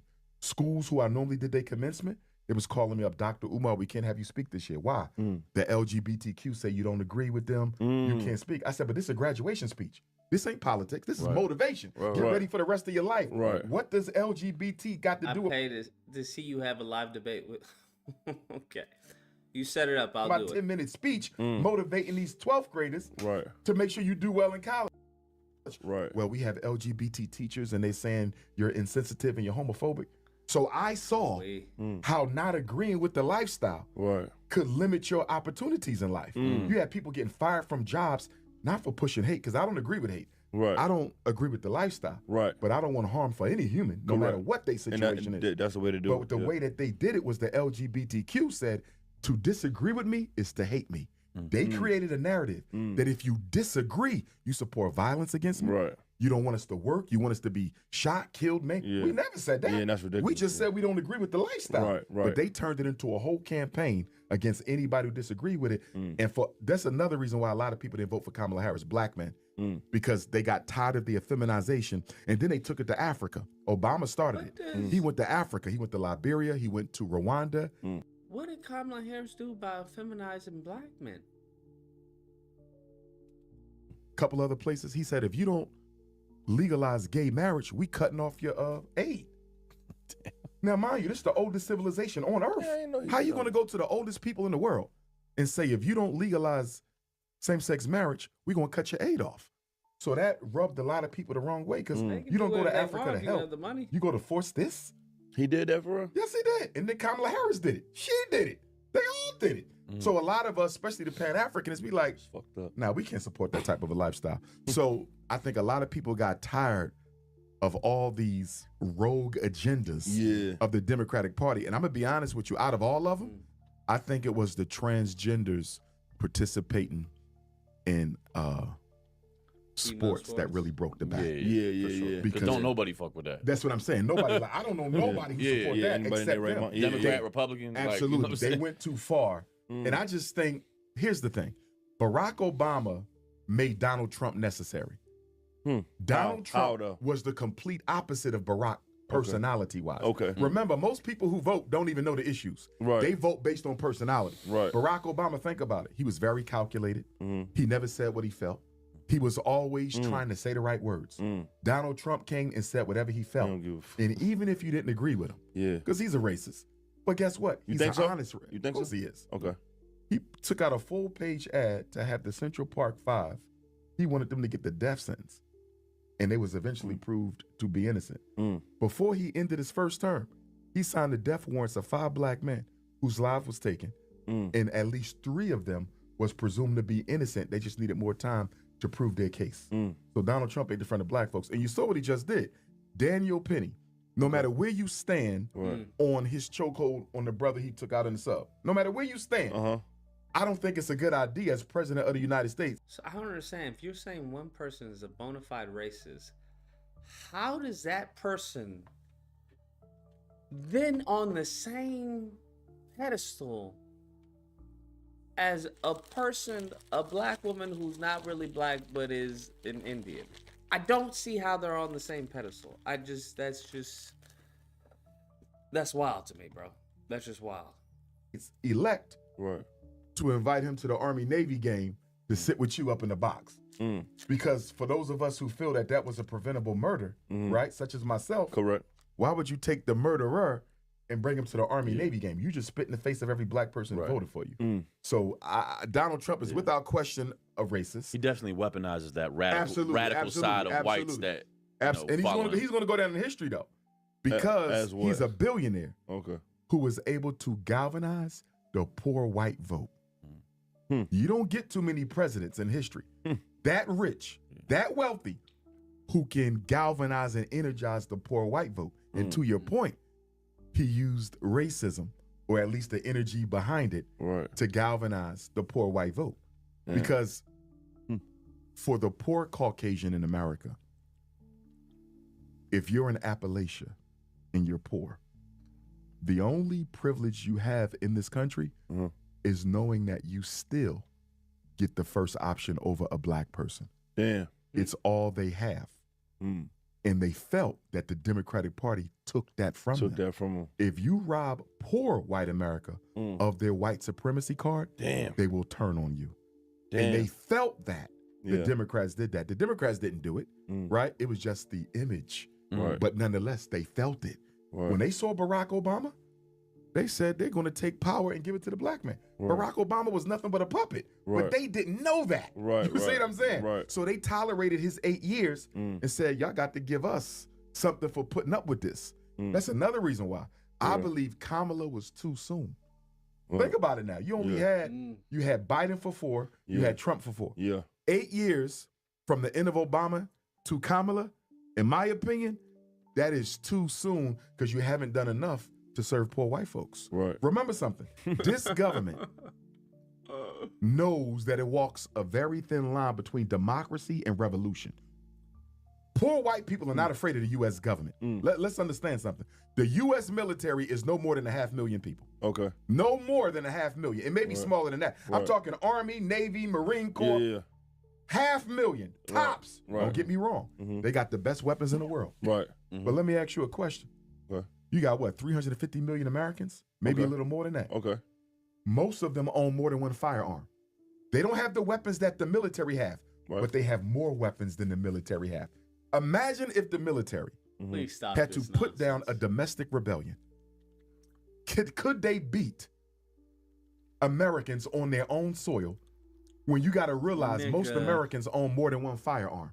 Think about that. Think about that. And on that note, we're going to end the stream, bro. We'll pick this up tomorrow. Oh, shit.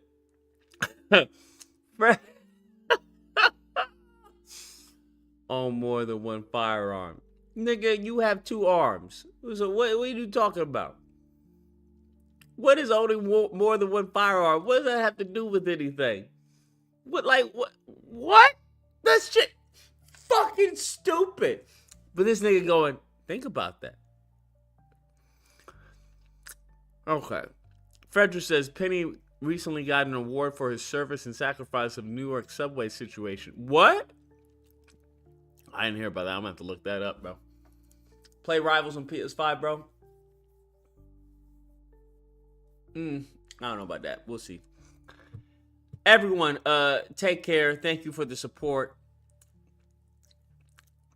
The Cash App is $THEE, the Amazing Lucas.